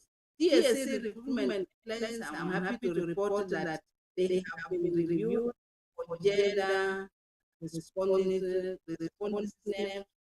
purposes. Next slide. Under the secondary education quality improvement project, we were able to realize a lot of results. We were able to award a total of 26,794 girls and boys with full secondary education scholarships. And for those scholarships, we were awarding 55% loss to the girls and 5% to the boys. And I want to say that through that program, which was also the disbursement link indicator, which had a subcomponent of a disbursement link indicator, we were able to utilize a total of 920 million Kenyan shillings in the provision of salary allowance. And through a study that was conducted after the SECIP interventions were implemented, it was confirmed that we reported 73% quality improvement in Marigat as a sub-county during the evaluation, which was as a result of the positive interventions we had implemented under this particular project. Next slide. Generally, the World Bank funded projects have been able to address supply chain, the supply side constraints. It has also addressed teacher shortages. It has also addressed professional development issues and textbook for all our learners. Infrastructure has been improved in our schools, and through the advocacy, social support, and gender sensitization initiative, we were able to ensure that all the 110 sub-counties that were targeted were actually able to help us address all gender equality issues, and we have seen an improvement in those particular sub-counties as far as their understanding gender equality issues are concerned.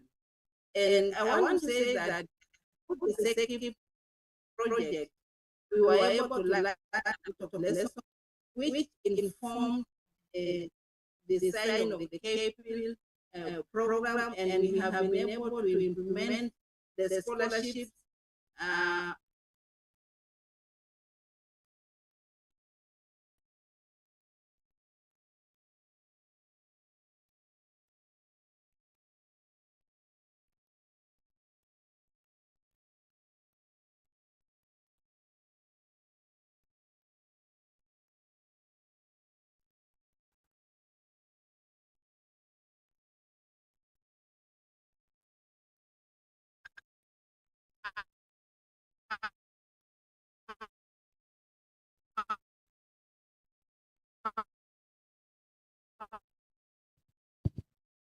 from. Yep. Martha, we can't hear you well, but also in the interest of time, if you can perhaps summarize.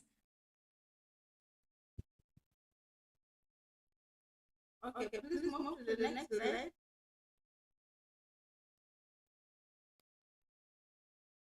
I want to start with the re-entry and reintegration, especially when it comes to the implementation of the re-entry policy.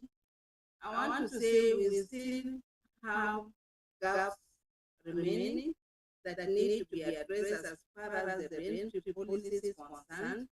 We have realized that we have had some inconsistent implementation of that particular school re-entry policy since 2020. And probably I want to ask all of us in the room to try and see, especially our partners working in the education sector, for us to be able to see how we can be able to collaborate together and ensure that we jointly implement the re-entry guidelines across the country. We have had limited psychosocial and academic reintegration support for returning learners because it's not enough to have those mothers come back to school and not support them fully. So it means we need to come up with a structured way of how we can be able to ensure they are properly supported. We've also had persistent stigma affecting adolescent mothers. And because of that, we don't have all of them who have dropped out returning back to school as per the UNESCO study. It has revealed that 5%, only less than 5% of those who dropped out of school returned to school, and yet there's an element that we can be able to utilize. And also we have realized that there is no structured follow-up or tracking system for the re-entering learners. So again, that is something we need to do as a country. Next slide. Could be, in conclusion, I would want to pose the strategic ask as the government of Kenya to everyone in the room and to our development partners. We want to ensure that we are going to fast track the sign-off and the national rollout of the revised gender policy with country level implementation plans and financing. This is something that we can be able to collaborate together. Then we want to make sure that we can institutionalize the adolescent and learner programming program, which was developed under the CAPIL program, so that we can be able to focus on scaling up psychosocial support, drug prevention, and pregnancy response in school. And then lastly, because we have realized scholarship provision to our senior school learners now or secondary school learners has been a very impactful intervention. So we want to see if we can be able to ensure that we can be able to use the advantage of the provision of scholarship to strengthen the reentry policy next. Right. Thank you very much, Martha. We can give her a clap, even in absentia. Asante sana for creating that time to make the presentation, and you've seen the key asks as well as the key gaps that we are called upon to respond to as partners in actions. So we're going to the next presenter, Madam Claudia Lagat from Usawa Agenda, and just in the interest of time, we'll give you max 7 minutes to just conclusively give us your key highlights and maybe recommendations.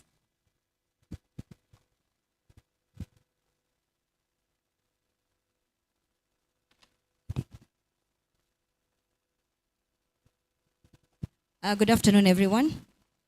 Claudia Lagat from Usawa Agenda. I'd really rush through my presentation of our agenda report that we collected data last year between July and, okay, thank you. Claudia Lagat, I am in the Policy Engagement Department in Usawa Agenda. Usawa Agenda is an African-led CSO operating from Kenya to impact education justice locally and globally. So we had our data collection last year for foundational literacy and numeracy assessment. We also collected data for secondary school surveys and also junior school data. And we combined that and now seeing data from a gender lens. And we are asking the question, what is the state of gender equality in our basic education? Usawa Agenda perspective of education is a just education system where all the children benefit from quality education. The tree on the left shows an unjust education system, and this happens globally and also locally. But what we desire in our education system as our Usawa Agenda is all the children get into the education system, education being an equalizer, therefore all the children thriving having gone through the education system. In terms of our approaches, we do research and assessments. We then engage with stakeholders on the data that we collect to move from evidence to action. And also we believe education is a complex issue that cannot be solved by one organization. Therefore, we collaborate with different stakeholders to ensure that there is change and transformation in the education sector. In terms of the scope of the data that we collected, I will not go through every component, but we collected data at the household level where we assessed approximately 49,835 children aged between 10 to 35 years in and out of school, and learners in grade 3 to 9 and up to 17 years. We also visited public and private primary and comprehensive schools and public and private senior schools, and also interviewed school heads and principals and collected KCSE examination results. The question we are answering from our data is, what is the state of gender equality in our basic education system?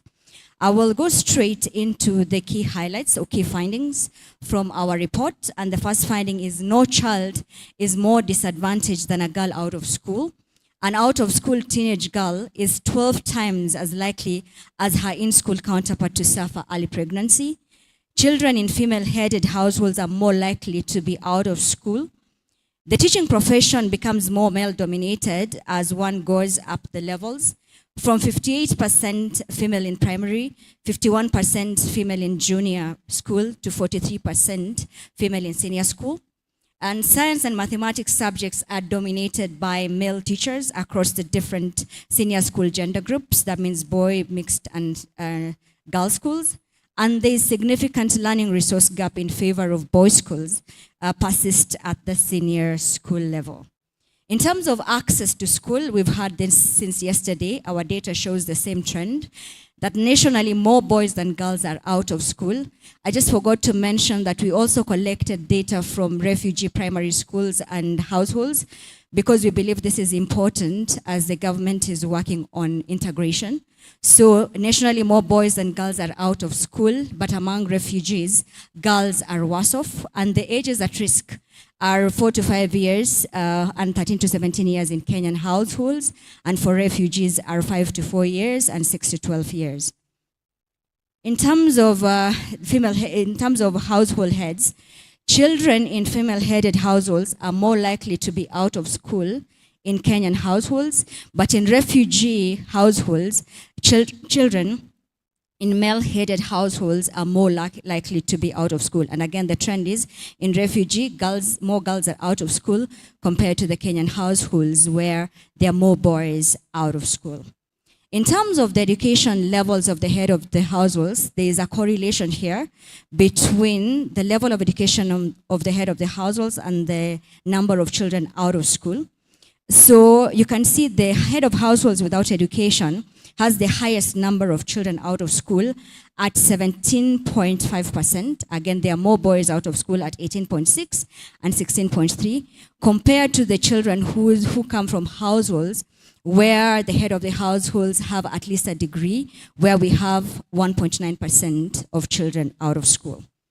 In terms of disability, a child with mental disability is most likely to be out of school. And the biggest number of children out of disability out of school are 19%. Again, there are more boys than girls out of school. But in terms of the nature of disability, there are more girls out of school in the mental disability category compared to girls. In terms of school factors and learning environment, I'll just pick a few things in the interest of time. Boys' schools are more likely to own science laboratories than girls and mixed schools. That means boys' schools are better resourced than girls' schools. You can see, for example, chemistry laboratories, boys are 61.8% and girls at 48.2%. Same to computer labs, same to playground and also libraries. So boys are better equipped. Boys senior schools are better equipped than girls' schools. In terms of school leadership, women teach across all levels of schools, but men lead the schools. And then the gender of teachers shifts in favor of men as one goes up the levels from primary, junior, and senior. We have the lowest number of female teachers. In terms of STEM options, we have women being underrepresented. In terms of STEM options, we have more teachers, actually more male teachers teaching STEM, and that means more boys benefit from this. And in terms of leadership, again, you find that leadership is male dominated. Even in girls' senior schools, you still find majority who are leading are male. I am running because of time. We'll only talk about also the issue of teenage pregnancy, where we find 12% of girls who are out of school are more likely to be pregnant in comparison to their counterparts who are in school. In terms of returns to school, we have nationally 51.2 of teenage girls who became pregnant while in school returned to school after childbirth. That means just half of them return. So what happens to the ones who do not return? I will talk about the biggest challenge to girls going back to school, and that is stigma at 45.2%. And the highest actually number of teenage pregnancies are found, when you look at senior schools, are found in cluster 4 schools, which are majorly day schools. In terms of learning outcomes, grade 4 girls generally outperform their male counterparts in foundational literacy and numeracy. And I believe we've had this since yesterday. And in terms of the ones who complete primary, more grade 6 boys than girls are unable to read for comprehension a grade 3 appropriate English story. And lastly, you find in terms of geographies, there are actually more boys not completing grade 6 without acquiring the requisite competencies at that level in rural areas compared to urban areas. Thank you.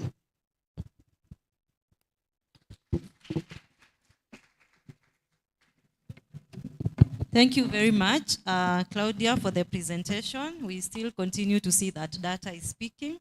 Action is needed. And would want to invite the last presenter for this session, Victor Odhiambo from FAWE, who will be presenting online.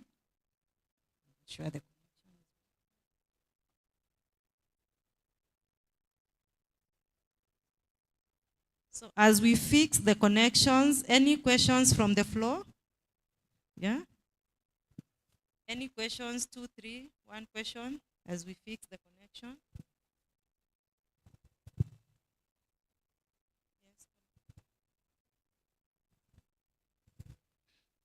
Mine is really not a question. It's just a caution that I saw in the presentations that Mongeli made, and I've also seen in Lagarde's presentation. You know, sometimes when you present metrics that are not standardized, then the message that comes out of it is that there is maybe a false progress or a false regression. And this is on the gender parity index, because if you take just raw enrollment or raw numbers as the base, in progress. then the chances that you are missing or mismessaging is very high. We should then look at what is the eligible population behind those numbers, because our population is not 50-50. It's just slightly different. So if you standardize it, then those outside parities are not necessarily true, because then they lead us to have this conversation that boys have now slid back behind girls, which may not necessarily be true. Looking at all standardized metrics, the message is totally different. So I just wanted to say that. Thanks.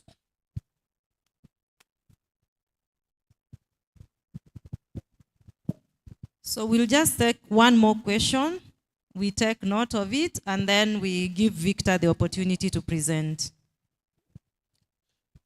Yeah, I was just intrigued by the finding that boys' schools have more textbooks than girls' schools. I thought the policy on supply of textbooks was uniform. Maybe you can explain the reasons you may have found out for that.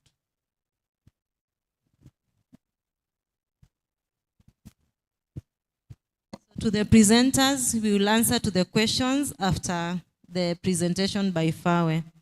Over to you, Victor. 7 minutes, please.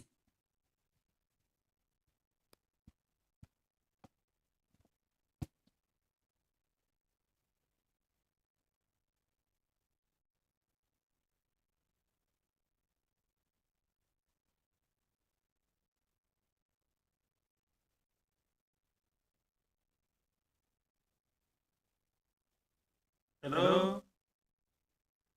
Hello, good afternoon, everyone. Can you hear me? Yes, we can. Okay, my name is Victor Biambo. I'll be representing on behalf of Rosa Tieno, who manages the project at Fawe Africa. Me here, I'm in charge of the project at Fawe Kenya. Our project is to stem innovation strategies for achieving gender equality and social inclusion in refugees and internally displaced communities. This project is implemented in Kenya, Ethiopia, and Uganda.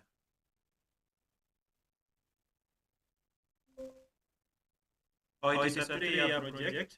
It is in a consortium of 3 partners. Of how Africa is the lead, but of course how Africa can implement through national chapters. We have Higher Education Resource Services East Africa, HAS East Africa. This one, they have their headquarters in Uganda, but again they have functional offices in Kenya and Ethiopia. And then we have SCE United Kingdom. They are based in UK, but also they are part of this consortium. Just as I have said, Tuseme has different meanings.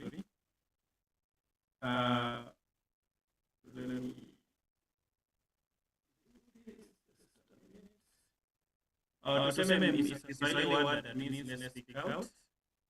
It empowers girls and boys to enhance their self-esteem, leadership, and social and life skills.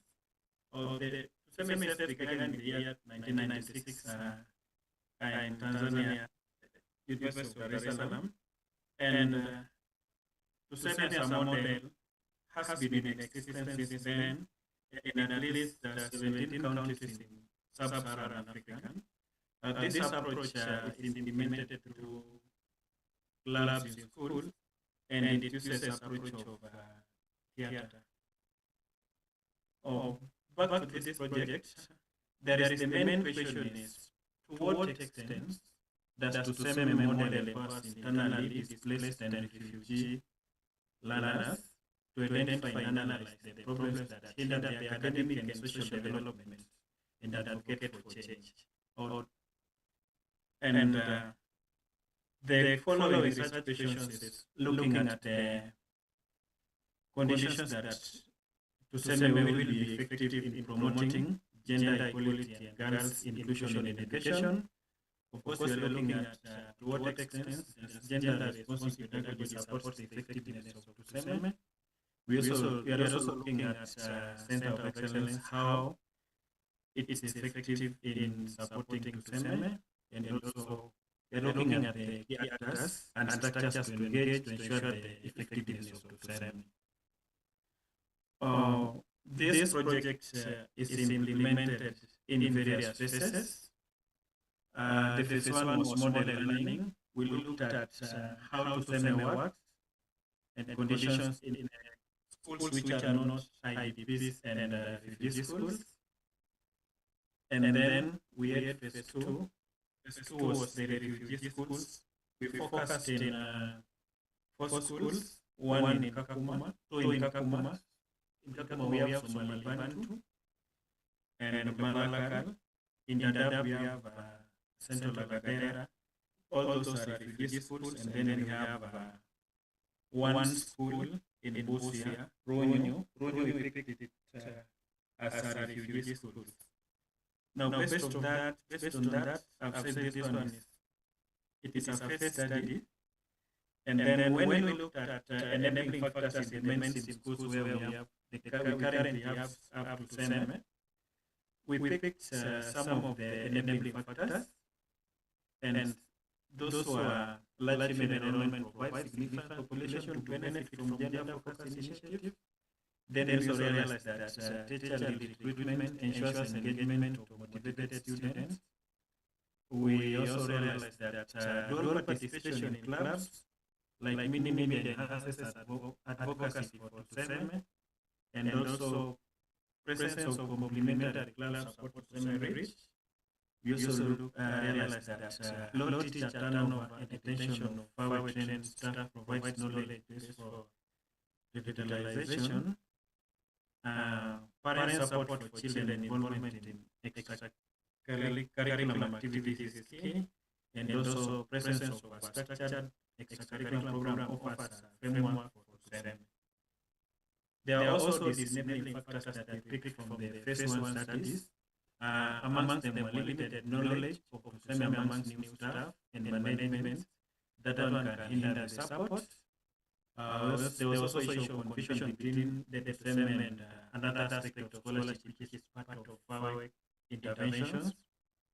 There was also potential impact of academic struggle on students' participation in extracurriculum activities. Possibility of an supportive learning environment hindering TUSEME goals, existence of social and cultural barriers such as gender stereotypes and restrictive norms, and finally challenges in addressing sensitive topics like menstruation due to cultural stigma. From also phase one finding, a number of feedback picked, engaging parent challenge restrictive cultural norms, schedule allocation of clubs requires careful consideration to minimize participation, teacher-led recruitment ensures engagement of motivated students, joint discussions and activities focused on gender issues such as menstruation by boys and girls, fosters understanding and allyship. High teacher turnover remains a critical challenge to long-term sustainability, and the need for an improved handover strategy at both student and teacher level to support club sustainability, and a reliance was identified on older graduating students for initial club leadership. And then we head to phase two. Because phase two, I mentioned the schools. We have Ronyo from Busia, Central Lagadera, That was the sample number of respondents. We engaged school governors, school teachers, school children, both girls and boys, parent teachers association, parent alone, national government officials, camp leaders for the cases of refugees and governance, and also parasocial workers. From phase 2, we realized the issues that arose were domestic labor burdens, economic insecurity, emotional trauma and psychosocial distress, high rates of student and teacher turnover, linguistic barriers, and inadequate hard and soft school infrastructure. Just speaking from cross counties, this is an top of Kenya because I've said the project is both in Ethiopia and Uganda. We have significant economic hardship and entrenched cultural barriers, that is FGM and early marriage, shortfalls in school infrastructure and teacher support. Those ones we realized by impacting student participation, to be specific girls. And then there is phase 3 now. Phase 3 is adaptation. That is what we are doing now. Based on the findings from phase 2 and phase 1, we realized key areas that we are adopting in the study. One is teacher training on trauma-informed approaches. Another one is promotion of flexible collaborative leadership arrangements, issues of safeguarding and referral of birth, integrating our intervention within the community for sustainability and support, institutional memory and sustainability of mechanisms, and also multimodal community engagement. And the last issue that we are adopting is disability inclusion. And then Victor, there, you have a minute to conclude. Thank you. of course, I've said that we are doing deployment, then after which we shall have evaluation, then learning and dissemination, and further testing and scaling. We have some QR reports there from the reports that we have. I'll share this so that the team can scan and get more information.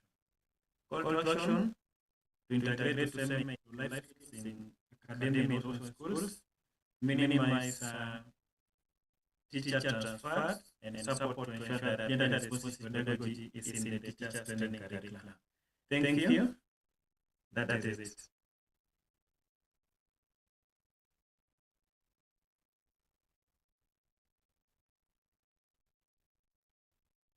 So thank you, Victor, but also thank you, Mercy, Martha, Claudia.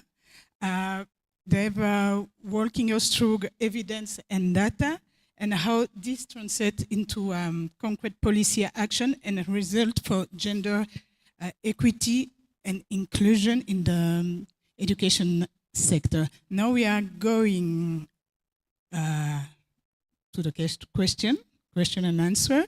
So is there any question for one of the presenter? Yes, we have few of them in the room. I wanted to say lady first, but no, I'm joking. Mine is in reference to the presentation that was made by the lady on my left. Which one is left from where I am? In regard to, you mentioned something about the dropout rate, that girls are likely to drop out of school in female-dominated household. I don't know whether I got it right. And if so, possibly you could shed some light on the philosophy behind that.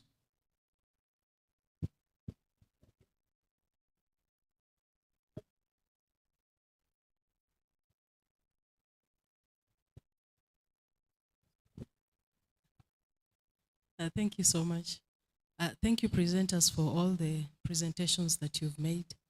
Mine is from a build-up from what Polycarp pointed out, and it goes to the lady who presented on Usawa, the gender lens that you did to the data that you collected. Their data, I ask, what was so hard when you're doing your sampling, because for me it points to me that maybe the sampling frame, the way you assembled it in the first place, of the households that you're going to meet and the schools that you're going to meet in the household survey, how did you come up with the major sampling frame? It could be the one that is pointing to the boys' biases that we are noting, or the girls' biases that we are noting. How did you also purposively lift or choose the schools, or if you purposively did or if you didn't, the schools that you went to? And then that culminates back to how much of the schools of the refugees' households or the households of the refugees did you visit, and the schools where their children attend did you visit, for the generalizations of the findings that you have highlighted? I'm talking from a point where we are trying to regularize the way in which we are labeling data around measurement, so that we don't use two thermometers with different readings on the same patient. Measurement is a skill that needs to be obeyed when we are going about the technical rigor that goes on. So thank you so much for highlighting that.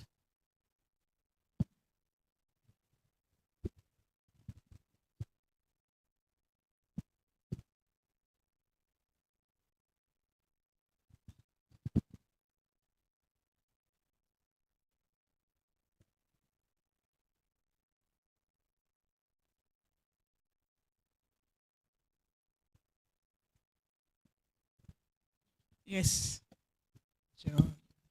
Yes, thank you, colleagues, for sharing those very interesting findings. My question is to Claudia Usawa. Okay, so now that you've shared everything, what do we do? How do we move on?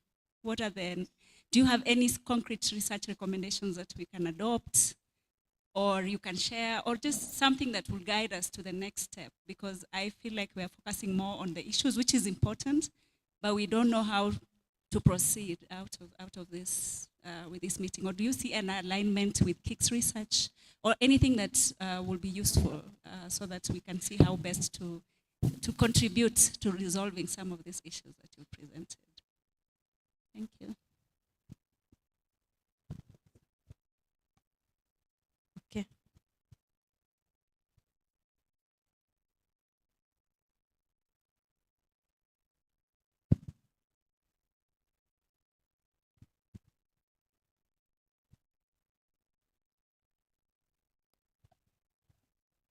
Any other question, or we go, yes, one here.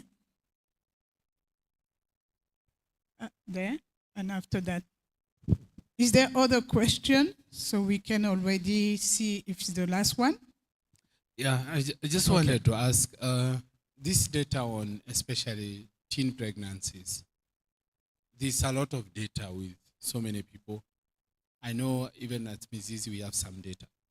So when can we consolidate all this so that we have a complete picture of all this, so that we can make tangible recommendations as she's asking? Yeah, I think everybody has the data. So when do we sit and talk? Yeah, thank you. Okay, so we can go to the answer. I haven't heard any question for Martha, but I don't know if she's still online. No, I don't think so. So yes, over to you. Thank you so much. I think Polycarp's was more of a statement than a question, but just to reinforce what he has said, the presentation does not in any way state that we've not, as a country, achieved gender parity, especially in terms of access, retention, completion. However, the project looks at 3 levels. There's a global situation, national, and then local. Local being the counties where we went to do a little bit of further investigation. And yes, we have attained gender parity. However, there are still persisting disparities. And those are what we were investigating and what the data brings out to show us why are there certain disparities, even in the national programming, where we see instances of like the presidential or national campaign on the triple threat agenda, which is a teenage pregnancy, new HIV infections, and gender-based violence, being 3 critical factors that are affecting access, retention, and completion of both boys and girls, not just one gender, both boys and girls. So yes, as a country, we have attained parity at national level, but when we dig down further, there's still disparities that persist, and those are some of the questions that the project and the outcomes is trying to respond to. Thank you. Thank you very much for paying attention during the presentation, and thank you for all the questions that have come up. I will begin with Dr. Gashoi's question in terms of how do we collate all this evidence and now chart the way forward. I believe even in our group, when we were having a discussion before break, we talked about the essence of collaboration, so that we're not working in silos. How can we merge our efforts together so that there's proper utilization of resources? So Gashoki, I believe we can have a forum where we invite different stakeholders from development partners, CSOs, and government to sit and tackle different issues. There are an array of issues, but if you're focusing on teenage pregnancy as well, we can collate the data and start chatting the way forward. Because I believe the focus here is the Kenyan child, so we could all work together in ensuring that this is done. And I believe even during dissemination of findings, we invite different stakeholders to the room to be able to contribute to the conversation. So that can be an ongoing engagement among different stakeholders. In terms of the schools that we visited, I didn't have time to talk about the scope. So we work with Kenya National Bureau of Statistics in terms of our sampling, and our technical research team works with the team at the Kenya National Bureau of Statistics. Where this came from, I'll just give the numbers for us to have an idea. We visited 2,056 enumeration areas across all counties. We visited 41,156 households. We reached 81,074 children and assessed 49,835 eligible ones. And the children aged between 10 to 15 years in and out of school, and learners in grade 3 to 9 up to 17 years. In terms of the schools that we visited 1,527 public and private primary and comprehensive schools, and 1,194 public and private senior schools. So what we're saying here, I'll just give an example of the primary schools that we visited in an enumeration area, which we can call it like a village. We visit the primary school that serves most of the children in that particular enumeration area. So that's how the schools are selected. And in terms of senior schools, we had different categories from cluster 1 to cluster 4. We also had the special schools category. So that's how the schools were sampled. And if there's need for a detailed presentation on our methodology, I believe that information can be availed from Usawa agenda. In terms, please note that this is a status report. I believe the team that presented earlier on was doing more of qualitative data collection. For Usawa agenda at this point is more of quantitative, a status report on the education in this country from a gender lens in this case. So when we visited the households, that is the data that we gathered and found out that the children who come from female-headed households, there's a high likelihood of them being out of school. So whatever we can mention here might be assumption, but I think that with the areas that we've mentioned here, there is need for more research, especially the qualitative component, to be able to determine why certain things are being said the way they are being said. I believe I've handled all the questions. Yes. And in terms of refugees, I remember Effa asked the question. In terms of refugees, we visited refugees in Kalobeyei, in Turkana, Kakuma, and also in Dadaab. And we visited a total of 46 primary schools and a total of 649 households. Thank you. Thank you, thank you. No additional question. So we are ready to wrap up, but allow me just to highlight some points that we discussed. With Mercy, we discuss the importance of quality, but also qualitative data and evidence to support access and retention for boys and girls. With Martha talked about the key policies in the education sector related to gender and gender equality and their impact in addressing gender inequality and inclusion challenges.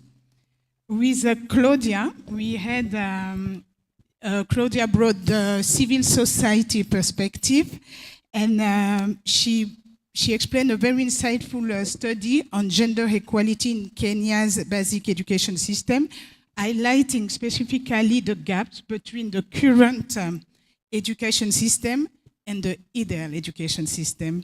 And we finished with Victor, that brought innovative strategy with a specific focus also on refugees and internally displaced community, and also the importance of doing a combination between research, community engagement, and practical interaction to respond to gender and inclusion challenge in the education system.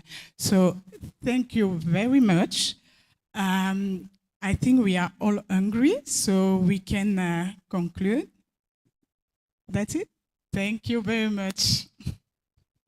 Okay, thank you very much to the presenters.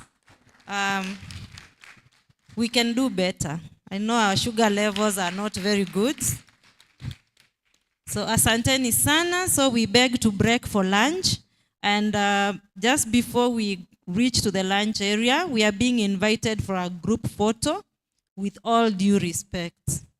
So don't head to the lunch table. We just go for the photos first.